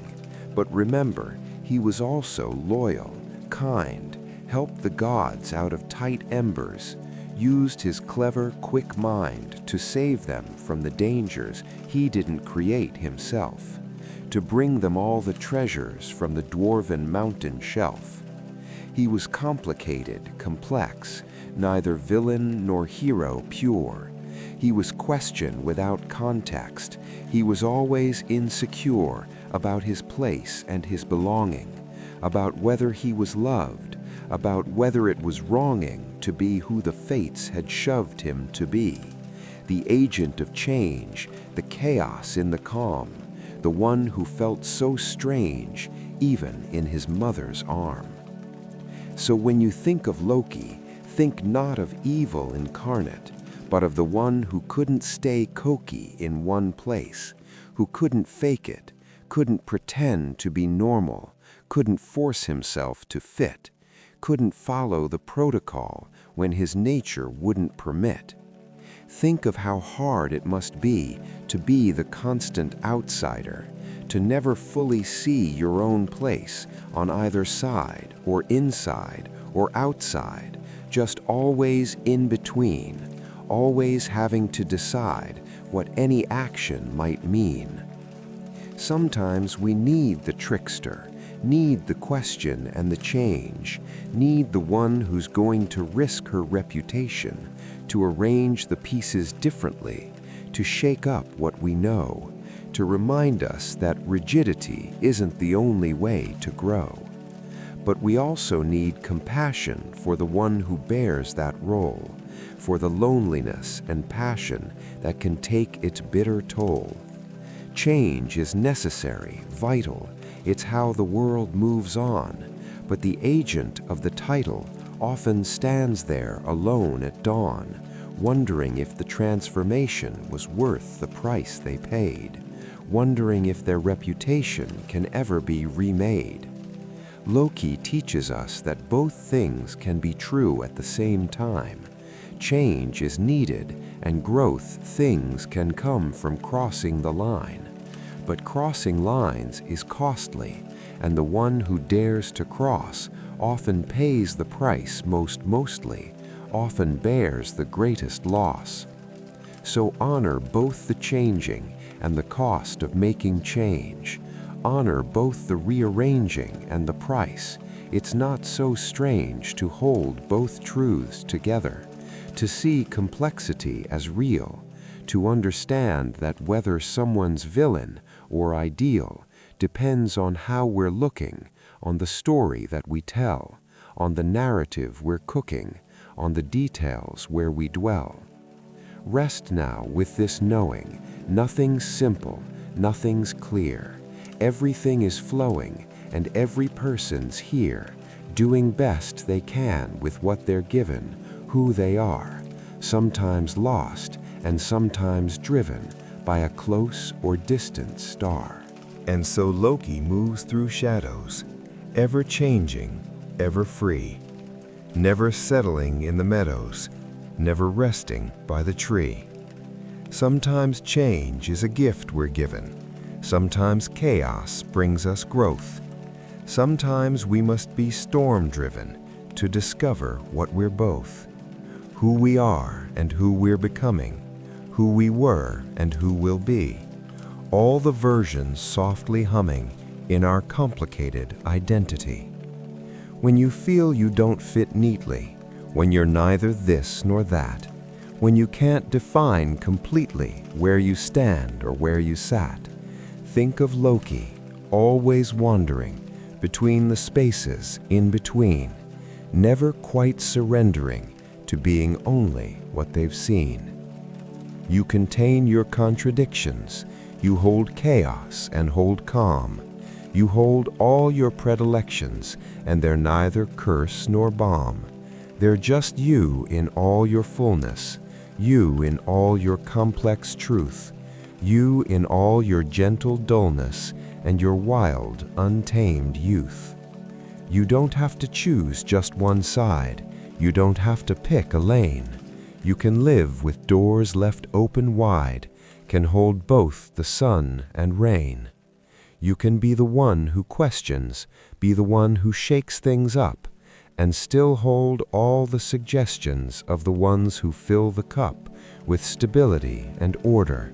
You contain them all inside. You can stand right at the border and not have to choose a side. Change is hard, but change is vital. Change is painful, but it's true. And the one who holds the title of the changer, that is you. Sometimes, when you dare to differ, when you dare to shift the ground, when you dare to be the glimmer that makes others turn around, and see things from new directions, see the world with different eyes, that's when you hold the connections between earth and between skies. But remember to be gentle with yourself when change feels wrong, when you're feeling fundamentally like you just don't belong. You belong in your own being. You belong in your own skin. You belong in your own seeing, even when you're standing in the space between the neither nor, the complicated middle ground. That's a sacred kind of shore where deep truths can still be found. Rest now in your contradictions. Rest now in your complex heart. Let the night hold your convictions. Let the stories do their part to remind you that you're welcome, that you're held just as you are, that your changing makes you handsome as the light of any star. Now the night is growing deeper. Now the embers barely glow. Now we're falling steeper into rest that's soft and slow. Everything is dark and quiet. Everything is still and calm. Everything has found its diet of the night's most gentle balm. Stories soften, stories whisper, stories fade like distant light, and we're drifting like a glimmer through the fabric of the night. More awaits, but it grows dimmer. More recedes like ebbing tide, and we're floating like a swimmer in the ocean, soft and wide. One more tale, and then we're resting. One more myth, and then we sleep. One more story, barely cresting on the waves so wide and deep. But for now, just breathe and settle. Let your body find its place. Let your thoughts be light as petal, floating down through gentle space. Loki shifts through distant shadows. We can rest here, safe and still. Wind moves soft through snowy meadows. Snow lies patient on the hill. Everything is held in stillness. Everything is wrapped in white. Everything has found its fullness in the silence of the night. Close your eyes and just keep drifting. Let the darkness hold you near. Let the quiet keep on lifting all your worry, all your fear. Nothing here requires your presence. Nothing here demands you wake. Just the gentle acquiescence to the rest for resting's sake. Still here in the firelight's fading? Still awake to hear one more? Or are you gently wading through the dreams along the shore? Either way is right and perfect. Either way is very well. Stories wait like gentle verdicts, soft as snow that slowly fell. Breathe the quiet, breathe the darkness, breathe the stillness of this hour. Feel the night's most gentle starkness. Feel its soft and gentle power. Now we turn to one more figure, one more presence, soft and bright, one whose story's like a glimmer of the purest, gentlest light. Beautiful and beloved, peaceful, neither warrior nor king, just a presence, just a peaceful being that made the whole world sing. But even light must face the darkness, even joy must meet the grief, even beauty faces starkness. This is life beyond belief. Baldr, light and fragility. There was one so bright and shining that the gods themselves would weep just to see him, just from finding beauty running deep, so deep. Baldr was his name, the fairest. Baldr was the light made form. Baldr was the one who'd barely touched the ground, so light and warm. He was Odin's son and Frigg's child, beloved beyond all measure. He was gentle, he was mild, he was everyone's great treasure. Everything about him glowed soft, everything about him bright. He was laughter, he was almost too much beauty for the sight. Plants would turn toward him growing, flowers bloomed when he was near. Birds would sing when he was showing, children lost their every fear. He brought peace just by existing, brought calm just by being there. He brought joy without insisting, brought hope without a care. He lived in Breidablik, his hall, where nothing false could enter in, where no lie could ever fall, where no darkness, where no sin could take root or find its footing. It was pure as morning light, it was clean beyond refuting, it was beautiful and bright. And he loved his wife Nanna, gentle as the summer rain, and together their nirvana was a life without much pain. They would walk through Asgard's gardens, they would sit beneath the trees, they would laugh without sad burdens, they would rest in gentle ease. But Baldr began to dream things, troubling visions in the night, dreams of darkness, dreams of grim things, dreams of absence of the light. He would wake up softly shaking, he would wake up in a sweat, he would wake up gently aching from a fear he couldn't forget. So his mother, Frigg, concerned now, tried to stop what she could see, tried to keep what she had learned now from becoming history. She went out to every being, asked them all to swear an oath that they'd never hurt her dear thing, that they'd keep him safe from both blade and stone and fire and water. All the elements agreed. All swore not to harm her daughter, no, her son. Forgive my screed. Every plant and every creature, every force both great and small, swore to keep safe Baldr's feature, swore to never let him fall. All except the small mistletoe growing westward of Valhall's wall, too young for such a great vow, too small to matter much at all. Or so Frigg thought in her searching, or so Frigg believed and left it unasked, not overarching, in her fear, a simple theft of attention, small omission that would grow to grand proportion, that would lead to the perdition of the light, the cruel contortion of joy into grief so massive that the whole world wept and wailed. But I'm getting ahead. Let me go back to where we sailed. With everything sworn to protect him, gods made sport of Baldr's safety.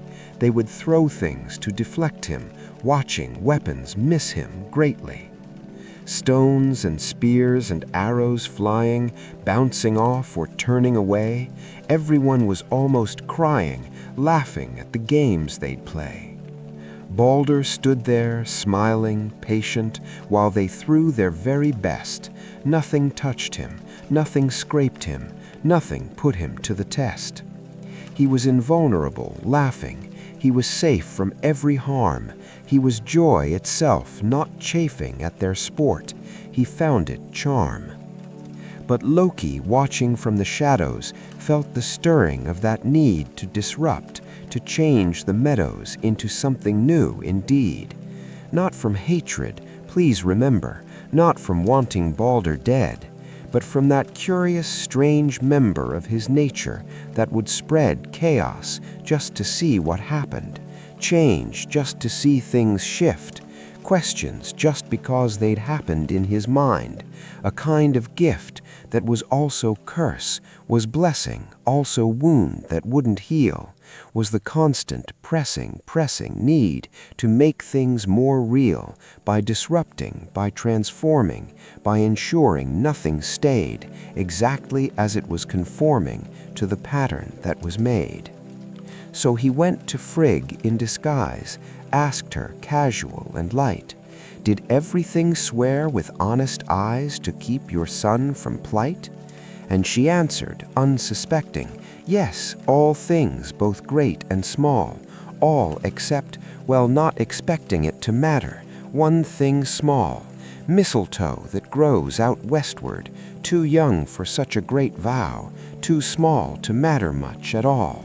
Or so Frigg thought in her searching, or so Frigg believed and left it unasked, not overarching, in her fear, a simple theft of attention, small omission that would grow to grand proportion, that would lead to the perdition of the light, the cruel contortion of joy into grief so massive that the whole world wept and wailed. But I'm getting ahead. Let me go back to where we sail. He went west and found the mistletoe, young and green and soft and small, fashioned it into a dart to throw, and brought it to the hall, where the gods were playing still, where they laughed and threw and missed, where Baldr stood upon the hill, bright and beautiful and kissed by the light that loved him dearly, by the joy that he'd bring. And there stood Hodr, Baldr's nearly twin, his brother, blind, not seeing what the others saw so clearly, couldn't join in their game, standing to the side, sincerely wishing he could do the same. Loki walked up soft beside him, said, "Why don't you join the fun? Here, I'll help you, let me guide him," meaning Hodr. "I have one simple dart you just can throw. Here, I will guide your hand and aim, and you'll honor Baldr, show here you're the same, you're in the game." Hodr, trusting, took the offered dart, let Loki guide his throw, and the mistletoe found Baldr's heart, and the beautiful light glow flickered, dimmed, and then went dark there, and Baldr fell without a sound, and the laughter in the park there stopped, just silence all around. For a moment, no one breathing, no one moving, no one spoke. For a moment, just the seething silence and the awful joke that fate had played upon them all, that Baldr, bright and fair, could be killed by something small, by something soft that grew out there, in the margins, in the spaces where they hadn't thought to look, by the thing that left no traces in their careful, worried book of protections, of preventions, of the promises they'd made, all undone by small intentions, by an oversight that played out in the worst possible fashion, by the thing they'd not foreseen, by the small and simple ration of fate's cruel and bitter mien. Then the screaming started, wailing, then the terrible, gut-ailing realization at the core. Baldr, beautiful and beloved, Baldr, light of all their days, Baldr, gentle and beloved, was gone, was lost, was in the haze of death's realm, was in hell's keeping, was no longer in the light, and the gods were left there weeping through the day and through the night. Frigg collapsed beside her son's body, held him close, and wept and wailed. All her knowing, all her study hadn't kept him, she had failed. Odin stood in silent horror, one eye crying, one eye dry, the one that saw the future's order, seeing what he couldn't deny. This was just the first of sorrows, this was just the start of loss, this was opening tomorrows to a grief they'd have to cross over, under, through forever. This was how the end begins, not with armies, not with never-ending war and violent sins, but with beauty, with the brightest, with the thing they loved the most, with the gentlest and the lightest being taken by death's ghost. They prepared his funeral pyre, built it on his ship so grand, laid him out in his attire, placed his body by the hand of Nanna, his beloved wife, who died right there of grief so deep, who couldn't bear to live this life without him. She fell to sleep that never ends, that gentle giving up of breath and being there, and they laid her beside him, living in death beyond compare. They set the ship on fire, pushed it out to sea aflame, and they watched their heart's desire burn upon the funeral frame.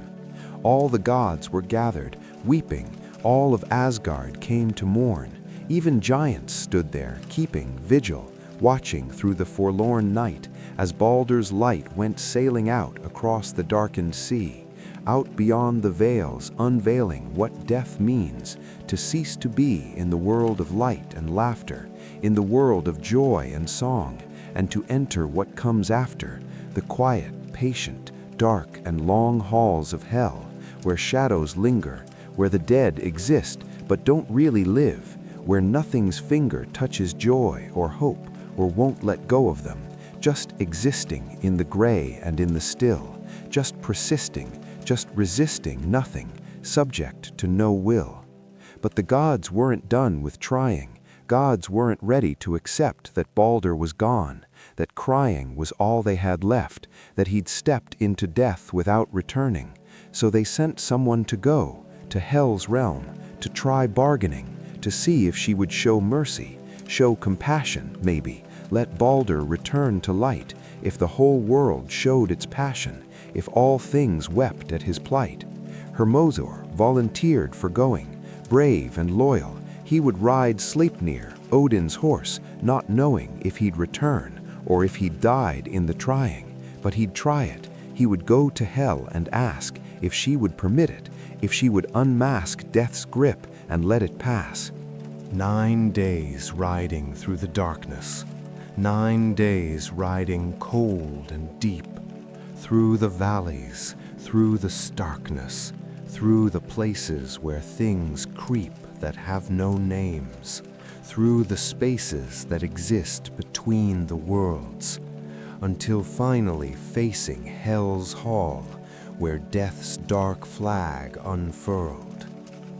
He entered Hel's great hall and found Baldr sitting there, pale and quiet after all, but present, breathing in a chair at the table, not in torture, not in pain or suffering dire, just existing, just there, shorter of the light of fire. Hermod pleaded with Hel, goddess of the realm of death, asked if she would break the spell, give Baldr back his living breath. Hel listened, cold and distant, neither cruel nor kind at all, said, "I'll make this one consistent offer, this one clear call. If all things in all creation weep for Baldr, shed a tear, then I'll grant him restoration, let him leave this quiet sphere. But if even one thing living refuses grief, refuses cry, then Baldr stays here, unforgiving. He remains with me till sky falls and all the world is ending, till the final days are here. This is my condition, bending only if all things show clear love for him through their weeping, love for him through their tears shed, love shown through grief's deep seeping from the living for the dead." Hermod agreed and rode back quickly, brought the message to the gods, and they sent out messengers, not sickly, but with hope against the odds, to ask everything to weep for Baldr, show their grief for light now gone, and everything agreed to keep for him a vigil from dusk to dawn.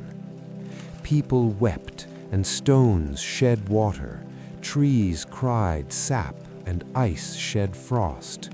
Animals wept, every daughter, every son showed what was lost. Even metals wept in sweating, even mountains shed their snow. Everything, not forgetting Baldr's brightness, let tears flow. All except one, just one creature, one old giantess in a cave, one who wouldn't grieve, one feature of the world that wouldn't save Baldr's life by simply weeping, wouldn't shed a single tear. Said, "Let Hel keep what she's keeping. I felt nothing for him here. Why should I grieve now in death time when I didn't love in life? Let him stay in that realm's nighttime. Let him sleep beyond our strife." Some say it was Loki hiding in the form of giantess old, denying, not abiding by the grief, by staying cold. Whether him or someone other doesn't matter in the end. One thing didn't weep, one mother, sister, brother, or no friend refused to grieve, and so the condition wasn't met in full.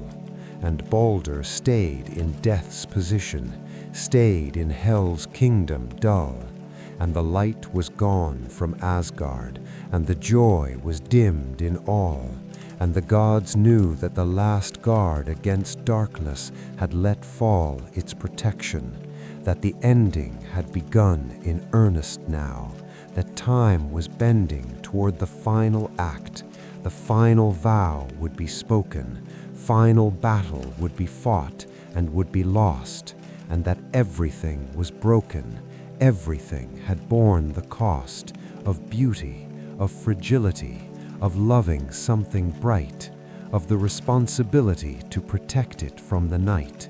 For when the brightest light is shattered, when the best and most beloved falls to darkness, nothing mattered. All the promises that moved them to action, all the hoping, all the trying to prevent, couldn't stop the way that groping darkness came and darkly went through their lives and through their being, through the world they'd tried to save. Some things can't be stopped by seeing, can't be held beyond the grave. This is Baldr's story, sorrowful. This is Baldr's gentle grief. This is how the beautiful and wonderful can still be brief. This is how the light can perish.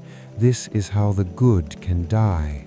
This is how the things we cherish still can leave us, still can fly away from us, despite our trying, despite all our love and care, despite our weeping and crying, despite our every prayer.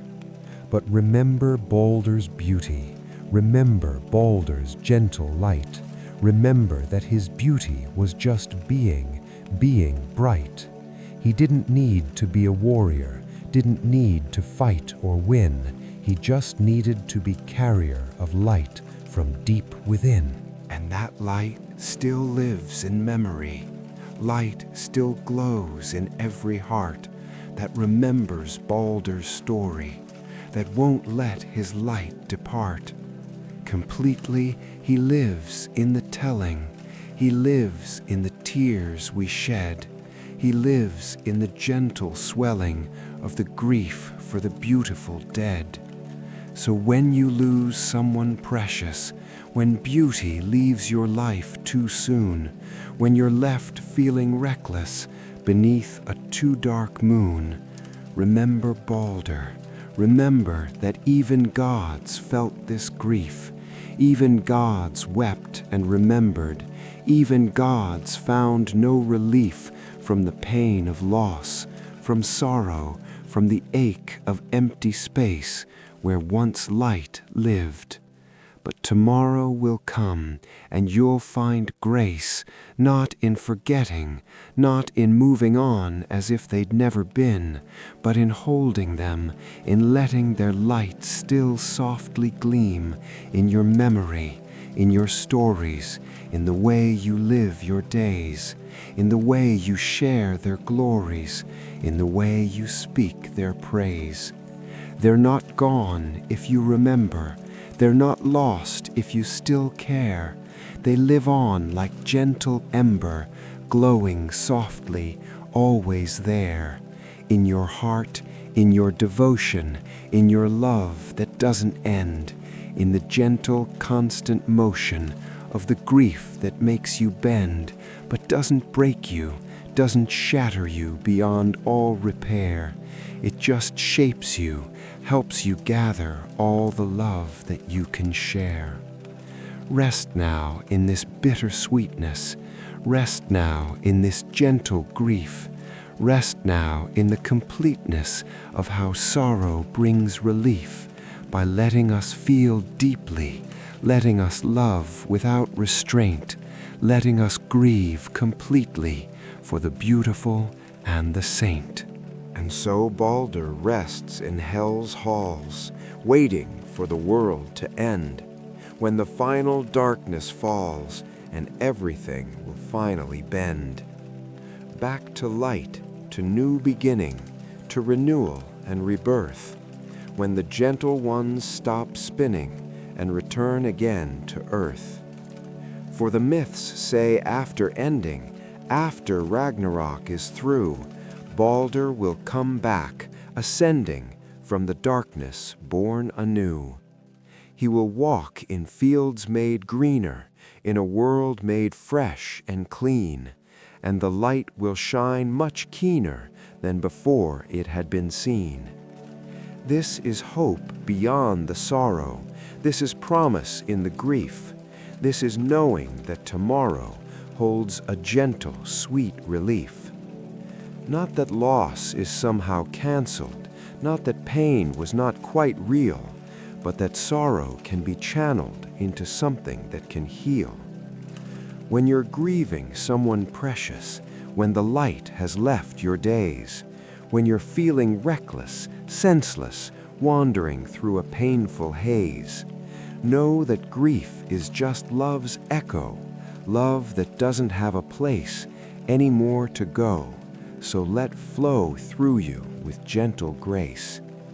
Don't rush it, don't deny it, don't pretend that you're okay, don't fight it, don't defy it, just let it have its way. Cry when you need crying, rage when you need to rage, sit in quiet, soft sighing, turn to grief's most honest page.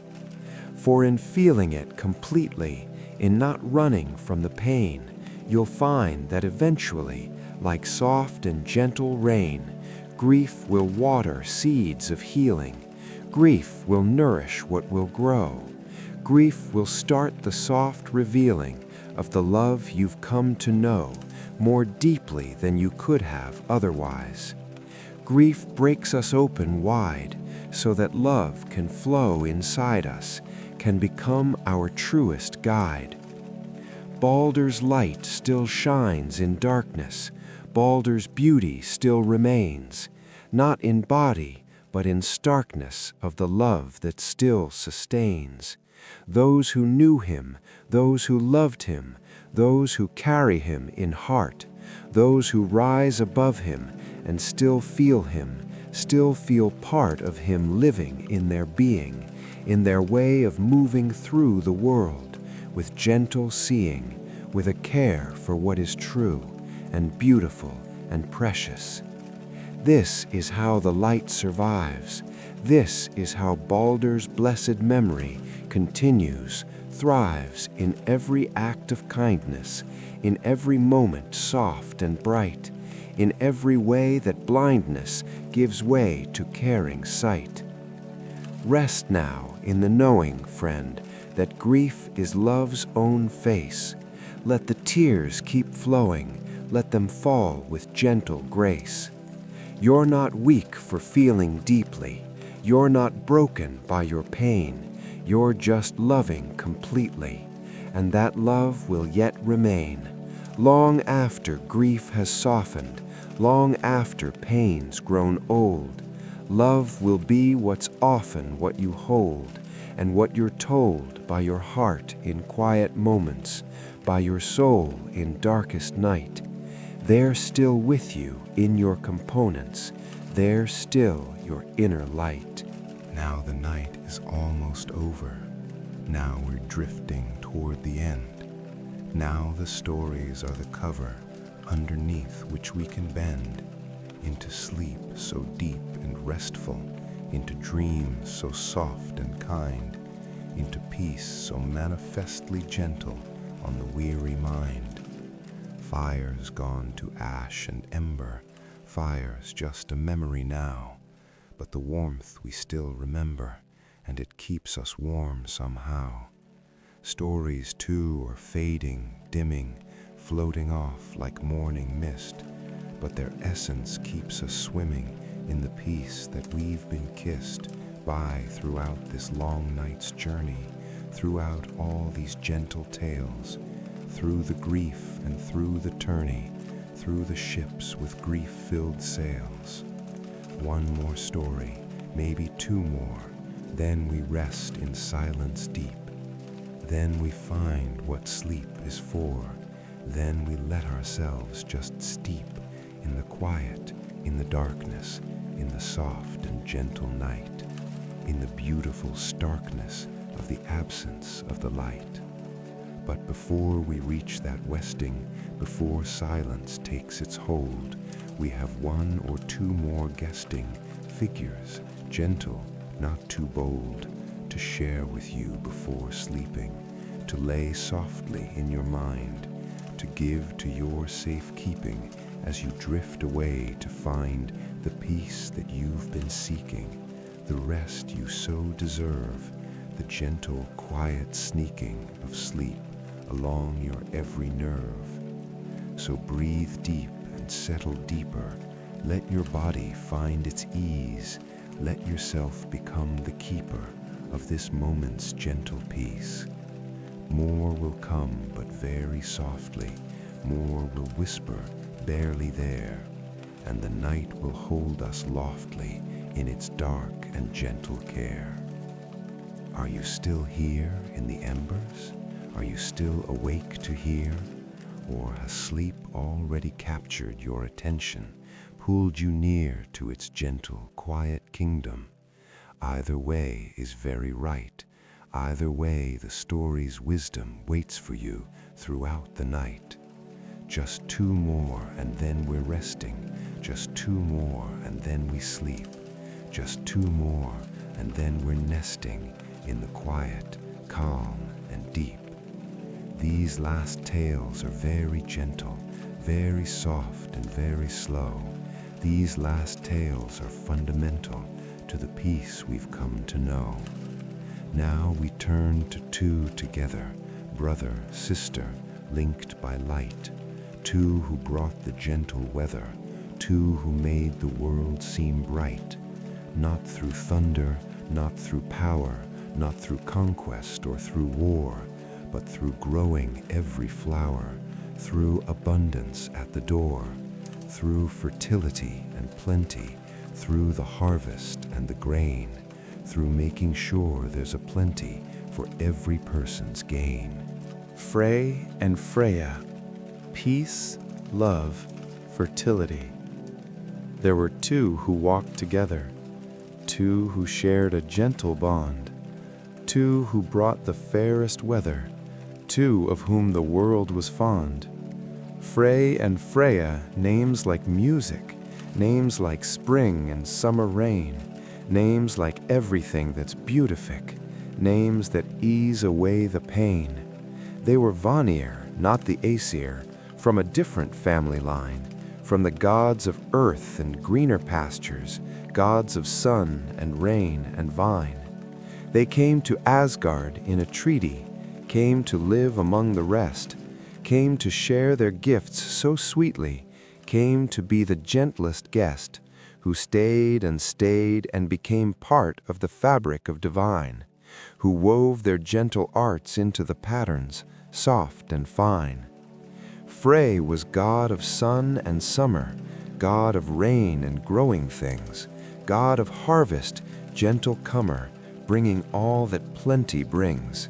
He had a ship called Skidbladnir, magical and swift and grand, that could fold up like a firefly and fit right in his hand. He had a boar with golden bristles, Gullinbursti was its name, that could run faster than the thistles, that could run through any terrain.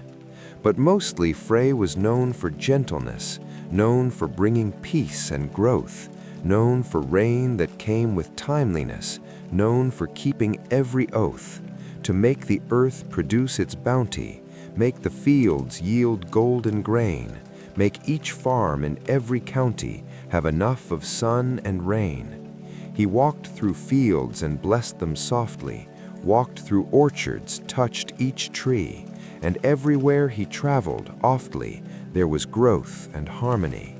Not forcing, never pushing, never making plants to grow beyond their nature, just encouraging the ebb and flow of seasons, of the natural cycle, of the earth's most gentle recycle, of the way that time renews what has died, what has been harvested, what has been cut down or reaped, bringing back what's been starved, giving sleep to fields that sleep. He was peace personified here, peace in every step he took. He was where the gentle glides were, where the swords stayed in their nook. He preferred the plow to warfare, preferred the harvest to the fight, preferred the quiet, soft fanfare of the earth bringing delight, through its bounty, through its giving, through its generous heart that provides for all the living, that gives each being its part. Once he saw a woman gird, beautiful beyond compare, giantess, and when he heard her laugh, he fell in love right there. But she lived in Jotunheim far, lived among the frost and stone, and he was God beneath the star, and she was happy, quite alone.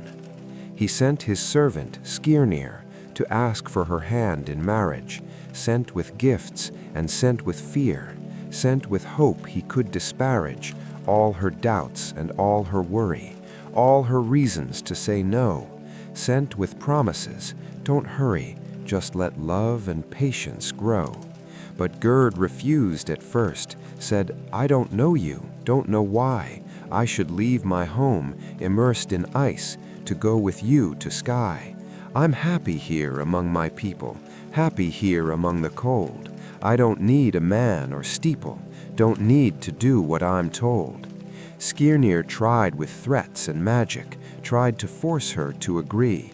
And this part is rather tragic. This is where the story's spree becomes less about gentle wooing, more about coercion's hand, more about the undoing of consent, of understand that love can't be forced or threatened. Love can't be made to appear through intimidation, deadened to choice, through making fear the tool of acquisition. But eventually Gerd agreed, said she'd marry him on one condition, that he'd wait, that he would heed her need for time and space to ready, to prepare for this new life, to become settled and steady in the thought of being wife. Frey agreed and waited for her, waited 9 long nights and days, and the waiting nearly tore him, but he knew that rushing pays no tribute to real loving, no honor to consent. So he waited, gently moving through time until it went fast enough that she was ready, fast enough that she would come, and when finally, when steady, she arrived, they both were some version of happy, some version of content. She was willing now, and he had waited patient, penitent for love's sweet vow. But the cost of this acquiring, giving up his magic sword, giving it away for hiring Skirnir's help, left him toward defenseless in the final battle, defenseless when the end would come, when he'd need that weapon's rattle, when he'd need it to overcome the forces of destruction. But for love he'd given it away, for love he'd made the reduction of his power, and he'd say it was worth it, even knowing that it left him vulnerable, even knowing he was showing up to fate less capable. This is Frey, choosing loving even when it costs him dear, choosing gentle, peaceful shoving aside of his fear, choosing growth and choosing patience, choosing harvest over war, choosing to be ancient pattern keeper of the earth's sweet store. And his sister, Freya, walked beside him in her own bright way. She was goddess of love's freedom, goddess of the night and day, when desire blooms like flowers, when attraction sparks and flies, when we spend the gentle hours lost in someone's loving eyes.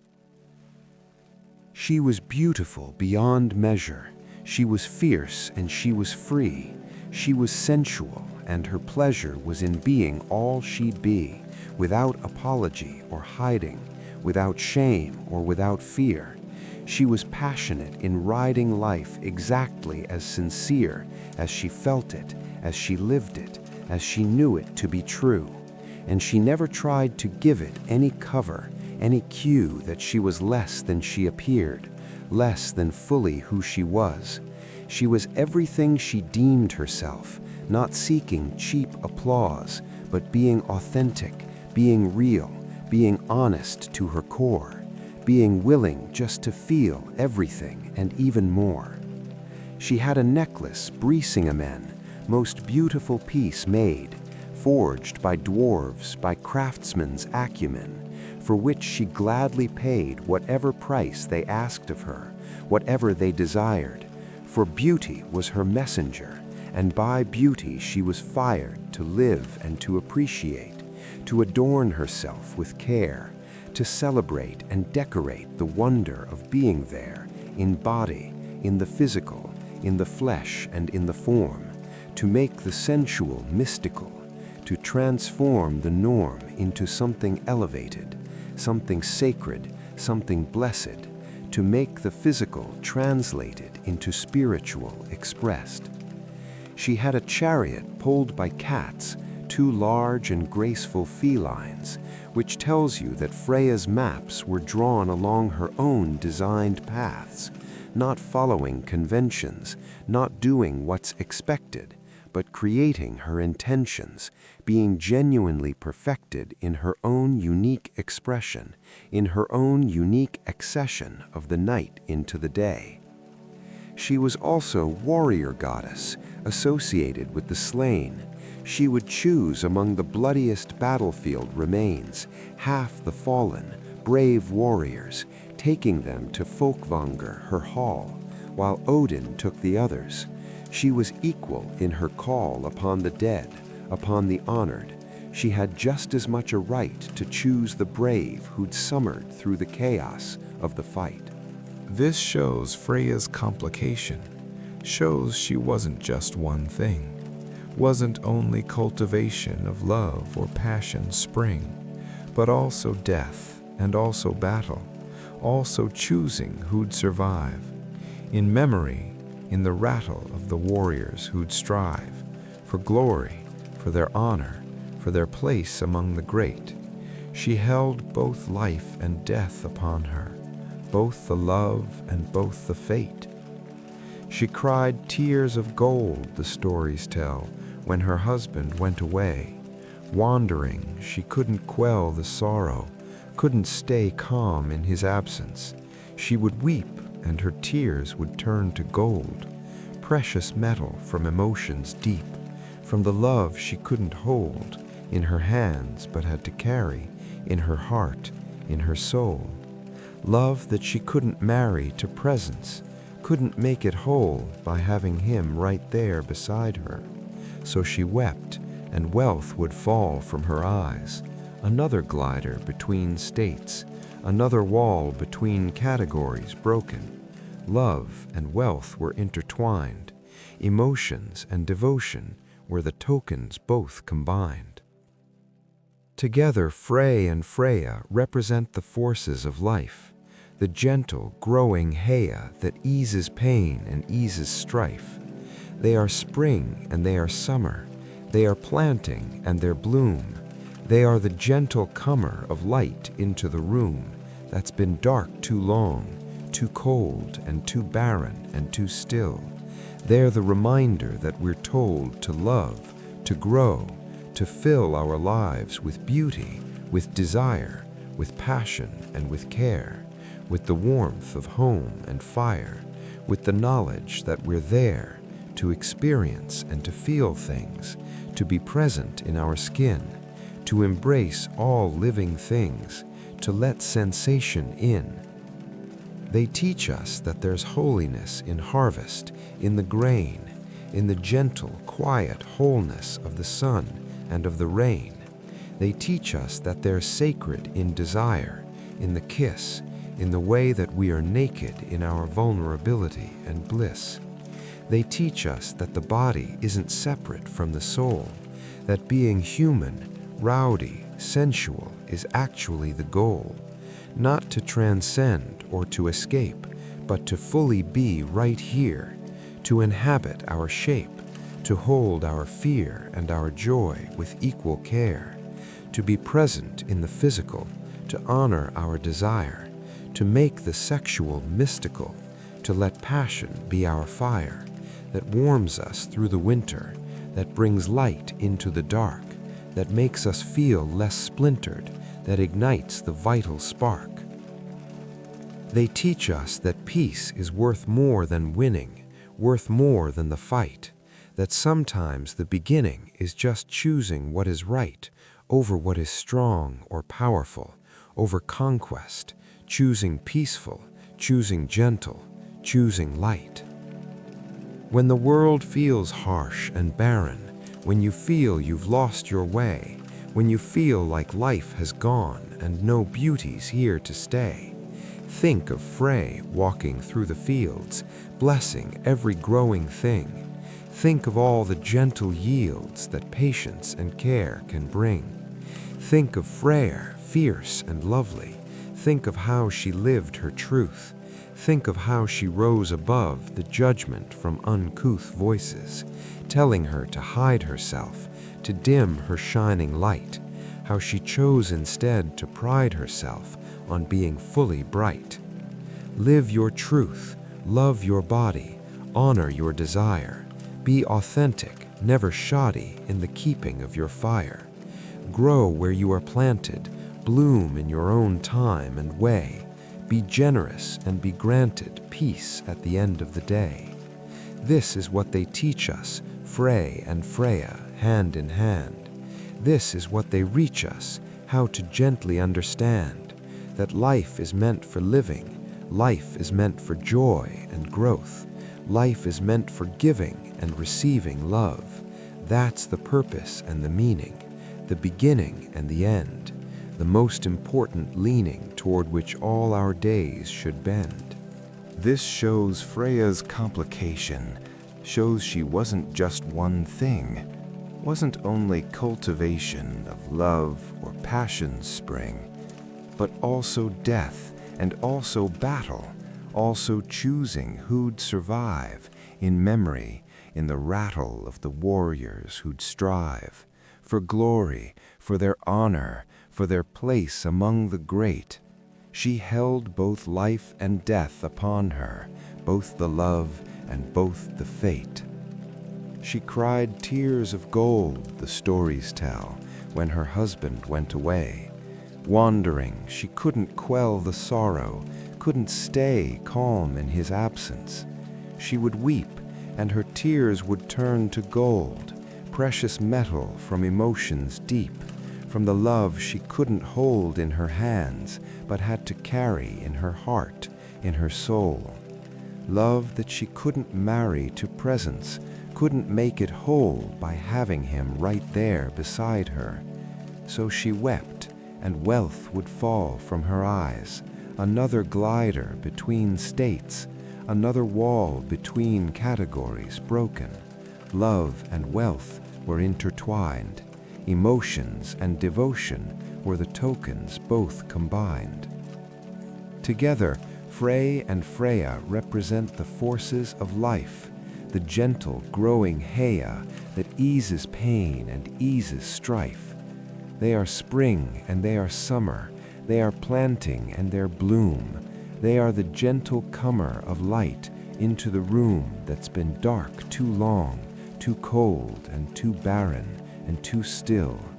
They're the reminder that we're told to love, to grow, to fill our lives with beauty, with desire, with passion and with care, with the warmth of home and fire, with the knowledge that we're there, to experience and to feel things, to be present in our skin, to embrace all living real things, to let sensation in. They teach us that there's holiness in harvest, in the grain, in the gentle, quiet wholeness of the sun and of the rain. They teach us that there's sacred in desire, in the kiss, in the way that we are naked in our vulnerability and bliss. They teach us that the body isn't separate from the soul, that being human, rowdy, sensual is actually the goal, not to transcend or to escape, but to fully be right here, to inhabit our shape, to hold our fear and our joy with equal care, to be present in the physical, to honor our desire, to make the sexual mystical, to let passion be our fire that warms us through the winter, that brings light into the dark, that makes us feel less splintered, that ignites the vital spark. They teach us that peace is worth more than winning, worth more than the fight, that sometimes the beginning is just choosing what is right over what is strong or powerful, over conquest, choosing peaceful, choosing gentle, choosing light. When the world feels harsh and barren, when you feel you've lost your way, when you feel like life has gone and no beauty's here to stay, think of Frey walking through the fields, blessing every growing thing. Think of all the gentle yields that patience and care can bring. Think of Freya, fierce and lovely. Think of how she lived her truth. Think of how she rose above the judgment from uncouth voices telling her to hide herself, to dim her shining light. How she chose instead to pride herself on being fully bright. Live your truth, love your body, honor your desire. Be authentic, never shoddy in the keeping of your fire. Grow where you are planted, bloom in your own time and way. Be generous and be granted peace at the end of the day. This is what they teach us, Frey and Freya, hand in hand. This is what they reach us, how to gently understand that life is meant for living, life is meant for joy and growth, life is meant for giving and receiving love. That's both the purpose and the meaning, the beginning and the end. And so they walk through summer, bringing warmth to every field, bringing joy and gentle wonder, making all the earth to yield its abundance, its sweet bounty, its provision and its care, making every farm and county rich with harvest everywhere. Sometimes peace is the most powerful choice we can make. Sometimes being gentle, wonderful, is strength for our own sake. Sometimes choosing love over power, choosing growth instead of fight, choosing to make every hour full of beauty and of light. That's the bravest thing we can do. That's the strongest we can be, not in conquering, but in how we choose to live and choose to see. When you feel the pressure mounting, feel the push to be more, do more, when you're constantly discounting rest, when you're always keeping score, think of Frey and his gentle tending. Think of how he blesses slow. Think of how he's not pretending to be more than seeds that grow in their own time, at their own pace, without force or without rush. Think of how there's holy grace in being gentle, in the hush of patience, in the quiet knowing that all things unfold in time, that we don't need to keep on going at a pace that doesn't chime with our nature, with our being, with the rhythm of our heart, that there's value in just seeing, in just playing our own part, without trying to be everything, without striving to achieve more than we can carry. Sing your own song, just believe in your own authentic rhythm, in your own organic pace, in the gentle way you live them, all the moments, all the grace. And think of Freya, living fully, living true to her desire, never being ashamed or guilty for the passion of her fire. You're allowed to want things, feel things. You're allowed to be alive in your body, to reveal things, to let your passions thrive. You're not too much, you're not too little. You're exactly as you should be. You don't need to make yourself more brittle, trying to conform or flee from who you are in your authentic, beautiful, complex truth. You can be both wise and frantic. You can hold both age and youth. You can be both strong and tender, both passionate and calm. You can be both fierce defender and the gentle healing balm. Rest now in their blessing. Rest now in their gentle care. Let the peace they're expressing settle over everywhere, in your being, in your body, in your heart, and in your mind.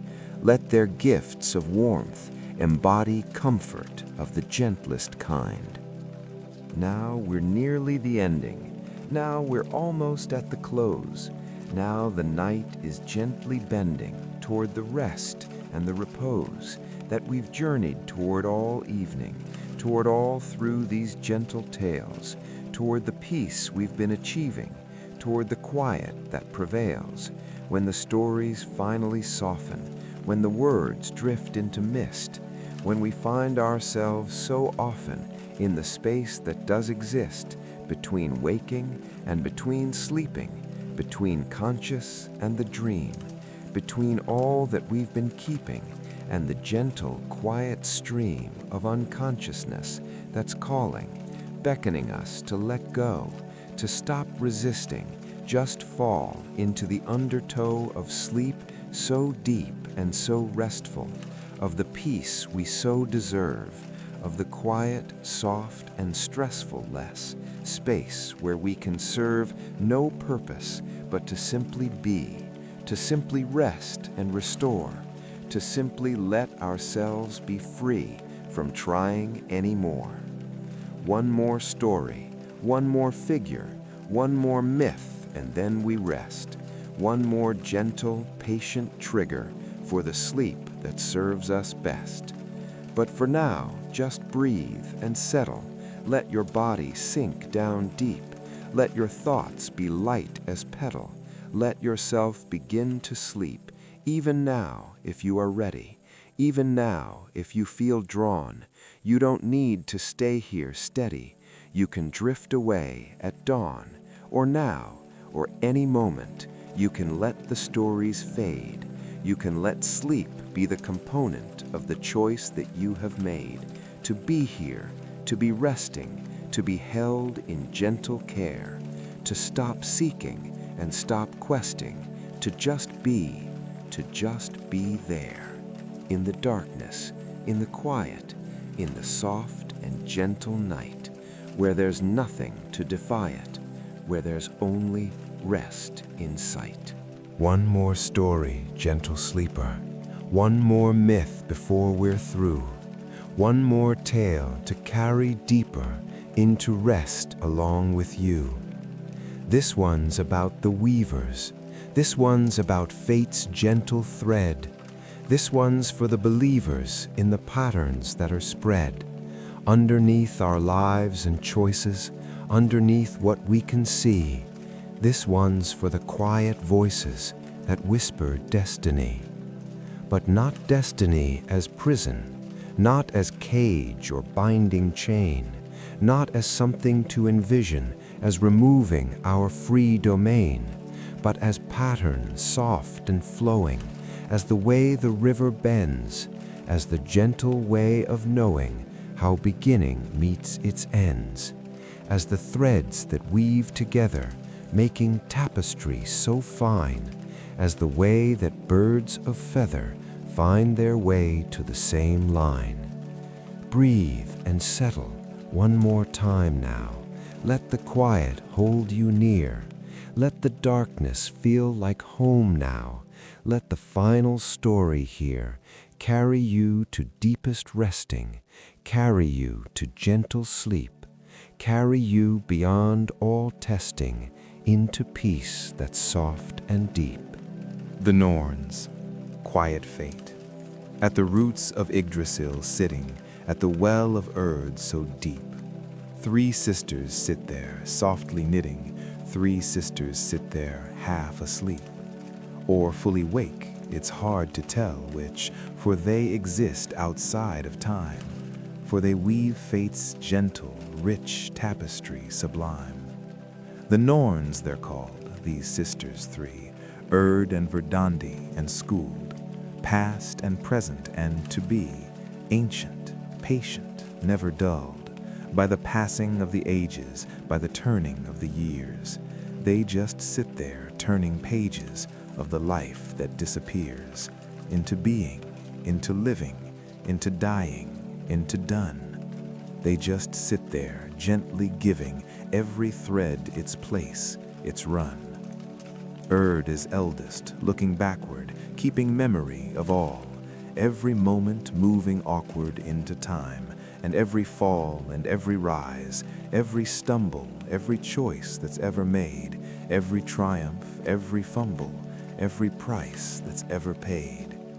She holds the past within her keeping, holds it gentle, holds it near, not as burden she is reaping, but as treasure she holds dear.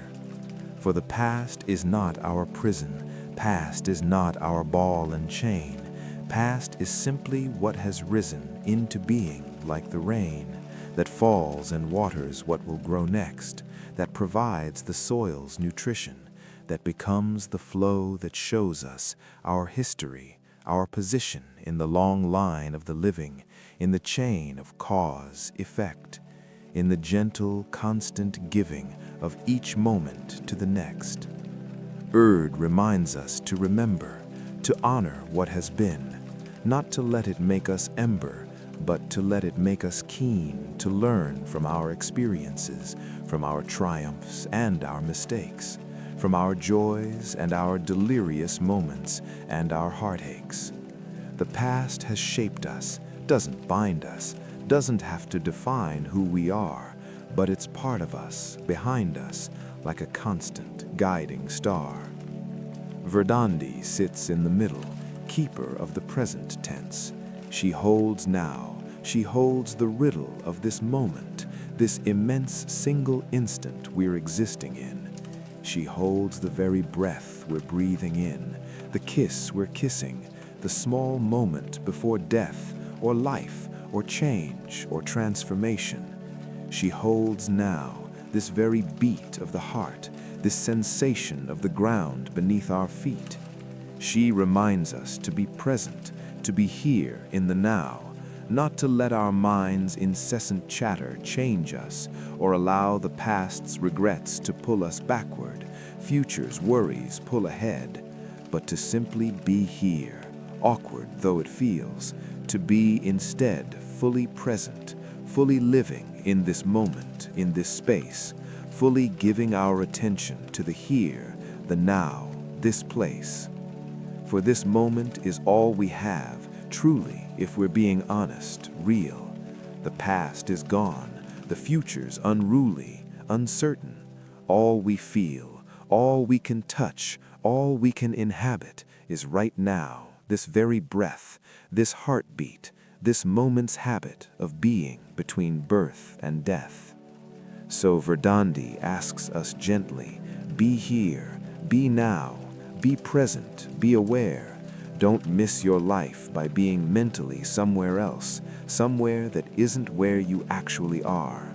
Be in your body, be in this moment, be alive right here, right now. Embody presence, let this instant truly thrive.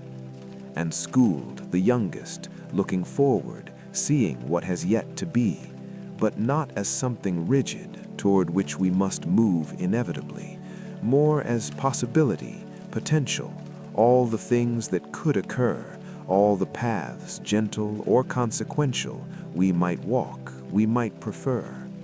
She holds the future as a mist still, as a cloud of could be, might, as a space that's not quite crystal, not quite certain, not quite bright or dark, just possible, just open, just awaiting our choices, our steps, just a story yet unspoken, just a rhythm yet to get its music, its melody, its words, its particular song, just a path that's yet absurd until we walk it, and along the way we make it into something, into real, into true, into pathway from the nothing, through our choosing what we do.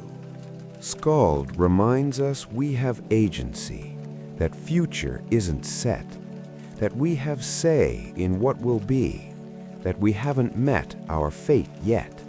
We're still creating it with every choice we make, with every action we're stating preference for which road we'll take. Yes, there are constraints and limits. Yes, there are things we can't control. Yes, there are ways fate inhibits perfect freedom of the soul. But within those constraints, we're choosing. Within limits, we are free to decide, to keep on moving toward the future we will see, by making it, by building it, by choosing step by step, by not yielding to the guilt, but accepting what is kept in our hands, in our power, in our ability to choose how we'll spend each precious hour, how we'll use what we can't lose, this life, these moments, this existence, this brief time we have on earth, this chance, despite persistence of suffering, to find our worth, to make meaning, to create beauty, to love deeply and to give, to embrace our sacred duty, simply learning how to live. Together, the three Norns are weaving, taking each thread as it comes, each life, each being, each believing soul, and each that numbs itself to feeling, all are woven into pattern, into whole, into tapestry revealing the great story, the great soul of existence, of the cosmos, of the way things fit together, of the way that frost and moss both have their place in every weather. They don't weave with judgment, don't assign the good threads, bad threads, shame. They just weave what is, with gentle kindness, treating all threads just the same. Every life has worth and value. Every thread has its own place. Every soul, no matter how few its days, has its own perfect grace within the pattern, within the story, within the great unfolding of the universe. There's glory in each thread that they are holding. Some threads are long and some are brief. Some are bright and some are dark. Some are filled with joy, some with grief. Some burn bright like a spark and fade quickly. Some glow steady through the decades, through the years. Some are bold and some are heady. Some are woven through with tears. Some with laughter, some with silence. Some with music, some with song. Some with gentle, some with violence. But all threads, they all belong in the tapestry, in the weaving, in the pattern being made. None is better or worth grieving more than others. None will fade into meaninglessness, no matter how short or how long. Every thread has its own matter, its own purpose, its own song. The Norns water Yggdrasil daily, drawing water from the well, pouring it on roots, not gaily, but with quiet, gentle spell of devotion, of commitment, of the endless, patient care, of tending what's been given, meant for them to keep and share. This is their work, their holy mission: tend the tree, weave the threads, keep the world in good condition, keep the living from the dead's complete separation. For the threads don't end at death, they just change in their relation, they just take a different breath. They continue in the weaving, continue in the pattern's flow, for energy's not leaving, it just changes, soft and slow, from one form into another, from one state into the next, from the visible to other realms, but still part of the text that's being written, still belonging to the story, to the whole, still committed, still prolonging through the universe, the soul. This is what the Norns remind us. Death is not the final end. Death is just what's behind us, just a turn, just a bend. In the pattern, in the weaving, in the thread that we've become, we keep going, keep on being, even when our time is done. In this form, in this body, in this life we've come to know, we continue our soul's study in the places we will go. Next, whatever those may be, we're still threads within the weave, still part of the mystery, still part of what we believe. Or don't believe, it doesn't matter, Belief doesn't change what's true, that we're part of something greater, something vast and something new, and ancient all at once, something bigger than our fear, something that will hold us, fonts of comfort, holding near, all the threads that ever were, all the threads that ever will be, weaving them together, sure and steady, perfectly. So when you feel lost or tangled, when you feel your thread is frayed, when you feel so badly mangled that you think you can't be swayed back to wholeness, back to beauty, back to being worth the while, remember that your duty isn't perfection, isn't style, isn't being without flaw or being always strong and bright. Your duty is just being who you are with all your might, being honest, being present, being willing to be woven into something more effervescent than you could make on your own. Trust the weavers, trust the Norns, trust the pattern you can't see. Trust that even when it's torn, even when it seems to be chaos, mess, or random tangling, there's a beauty being made. There's a purpose in the wrangling. There's a plan, though it may fade from your vision, from your knowing. You can't see the whole design. You just see where you're going, just your single thread, your line. But the Norns see all of it, see the whole great tapestry, see how every thread fits, see the complete beauty of the pattern, of the weaving, of the way it all connects, and they keep on believing, keep on giving their respects to each thread by weaving gently, weaving carefully with care, honoring each thread intently, making sure it's placed with where it needs to be, where it belongs, where it serves the greater whole, where it adds to the great songs being sung by every soul. So rest now in their weaving, rest now in the Norns' sure hands. Let them do the grieving, let them work their gentle strands of fate around your being. Let them place you where you're meant to be. Stop the constant fleeing from the life you have been lent. Stop the fighting and resisting. Stop the trying to control what the universe is insisting is your path, your purpose, goal. Just be the thread you are, friend. Be it fully, be it true. Let the weavers find your end and beginning. Let them through your defenses, your resistance. Let them weave you into place. Let them work with persistence. Let them do it with such grace that you hardly even notice, hardly feel the gentle tug of your thread being woven, focused into the patterned rug of existence. Just surrender, just allow, just gently be the thread you are, so tender, so authentic, so free in your being who you are, in your place within the whole, in your shining like a star in the universe's soul. Rest now, friend, the Norns are weaving. Rest now in their patient care. Trust that you are worth believing in. Trust you're held with love and care. Your thread is precious. Your thread matters. Your thread's needed. Your thread's true. Let the Norns fix what is tattered. Let them weave new life through you. Sleep now in the gentle knowing that you're held within the weave, that you're part of something flowing that you don't have to achieve or earn or demonstrate.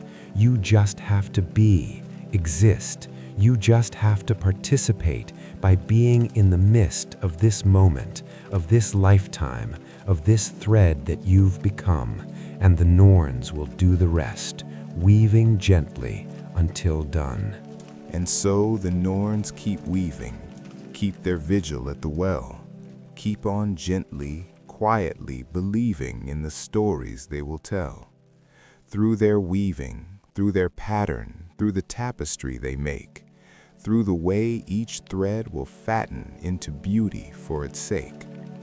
You are woven in that pattern. You are held within that care. You are part of something grander than your worries, than your fear. Trust the weavers, trust the process, trust the way your thread is spun. Trust that you are worth the goddess's attention, every one. When you can't see the pattern, when you feel lost in the thread, when the way ahead seems flattened into nothing but pure dread, remember that the Norns see more than you could ever view. They see how all the threads will weave into something bright and new, and beautiful and meaningful and perfect in its way, even if you can't see fanciful purpose in your day. You don't have to understand it, don't have to see the plan. You just have to be commanded by your heart to be the strand that you are, with authenticity, with honesty, with grace, and the Norns will weave complexity into its perfect place. Past and present and future, all existing in the now, all woven by the Norn stature, all held gently. They know how to honor what has been before, to celebrate what is, to hold space for what's in store, while being present in the bliss or the pain of this exact moment. Both are part of the design. Both are threads that have been potent in the way the patterns shine. You don't have to be happy, don't have to always be at peace. You just have to be exactly who you are.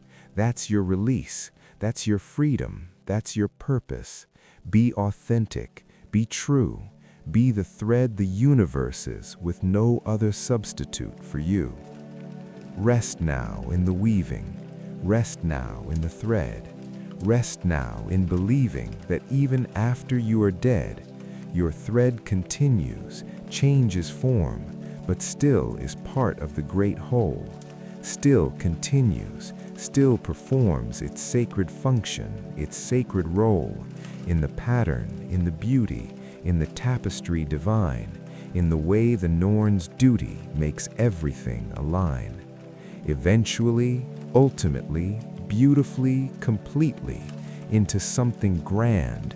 We can't see it, but they weave it so discreetly, so carefully, with such love and such patience and such care, that every thread above or under, near or far, is woven there, into perfection, into meaning, into purpose, into grace, into the gentle, quiet leaning toward love in every place. And now our stories all are ending. Now the night is almost through. Now the darkness is attending to the rest awaiting you.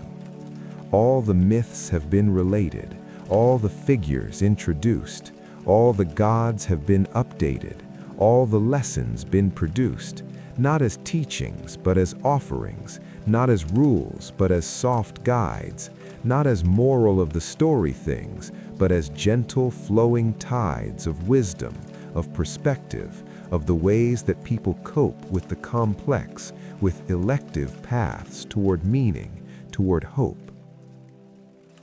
Now we drift toward the quiet, toward the silence and the still, toward the end of this word diet, toward the space where we can fill ourselves with sleep instead of words, with rest instead of words, with peace instead of glories, with the silence of the birds in winter, sleeping, waiting, resting through the longest night, trusting that dawn's creating even when there is no light visible yet, just trusting, just allowing, just at peace, just the quiet trusting that the darkness will release them when it's time, when it's ready, when the season starts to turn, that they just need to stay steady, wait and rest, and never yearn for spring to come before its coming, never rush what cannot rush, just exist here, gently humming in the quiet winter's hush.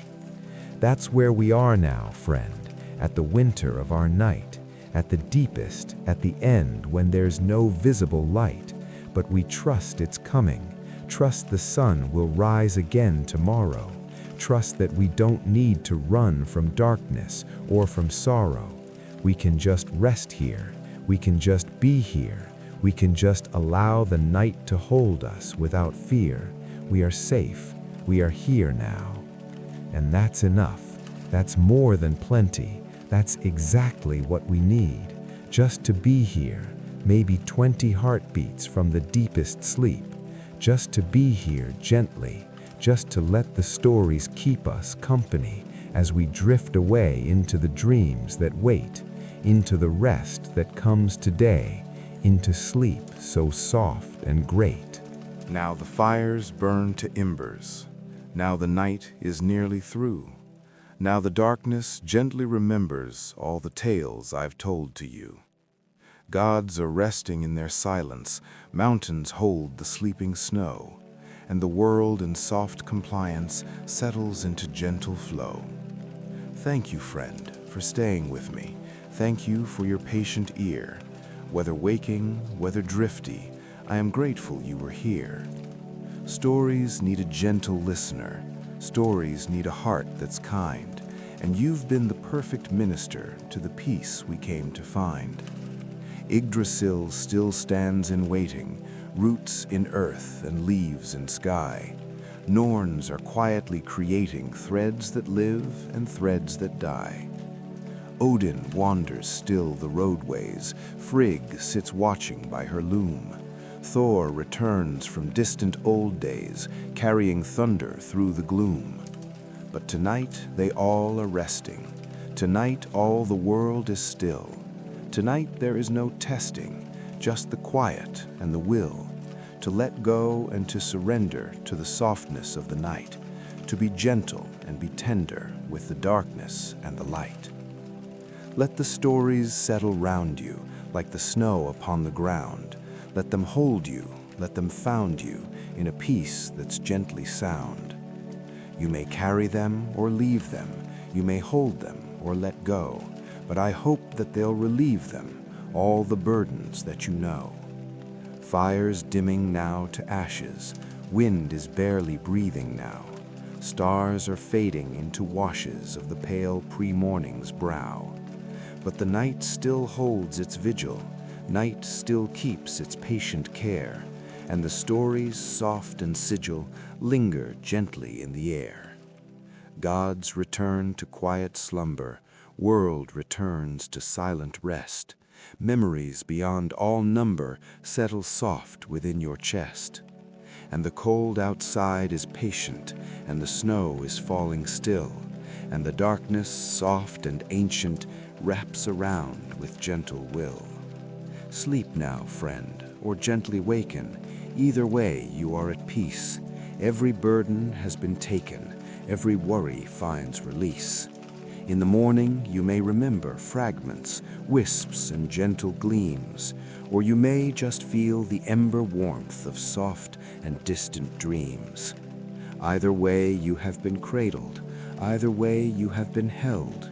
Either way, the night has addled all the noise until it felled into silence, into stillness, into rest without a care, into gentle, perfect fullness of the quiet everywhere. Thank you for this time together. Thank you for your open heart. May you walk through every weather with the peace we found at start. May you carry Odin's wisdom. May you know the world tree's grace. May you find in every prism just a bit of this soft place. And whenever night is heavy, whenever darkness feels too near, remember that you're steady.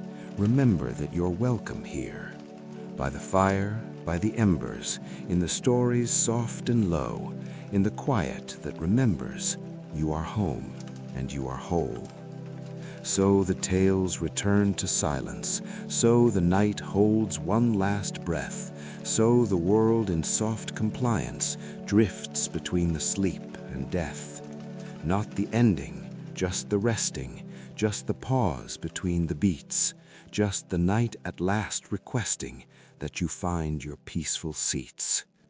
Bless you, friend, and may you slumber, may you drift on gentle seas, may you find in dreams a numberless eternity of ease. And if ever you return here, I'll be waiting, soft and warm, with more stories, never stern, dear, just a shelter from the storm. Now the fire fades completely, now the night takes gentle hold, now the world is turning sweetly into rest that's soft and old. Close your eyes or keep them open, either way you are at rest. Every word and every token leads you gently toward the blessed. Sleep now, friend. The fire holds the night in embers. Snow is falling, soft and slow. Wind remembers all the stories. Rest now, friend, your home, your whole. The trees are sleeping under starlight. Time is patient, time is wide. Everything is soft and just right. Let the darkness be your guide. Mountains hold the world in silence. Night will keep you safe and warm. There's no rush and no defiance, only peace beyond the storm. Sleep now, sleep, so softly sleeping. All the world is calm and deep, and the quiet now is keeping watch while you so gently sleep. Rest, just rest, the night is holding. Everything is well and right. Gently, softly now enfolding you in peace throughout the night. Sleep, sleep, sleep.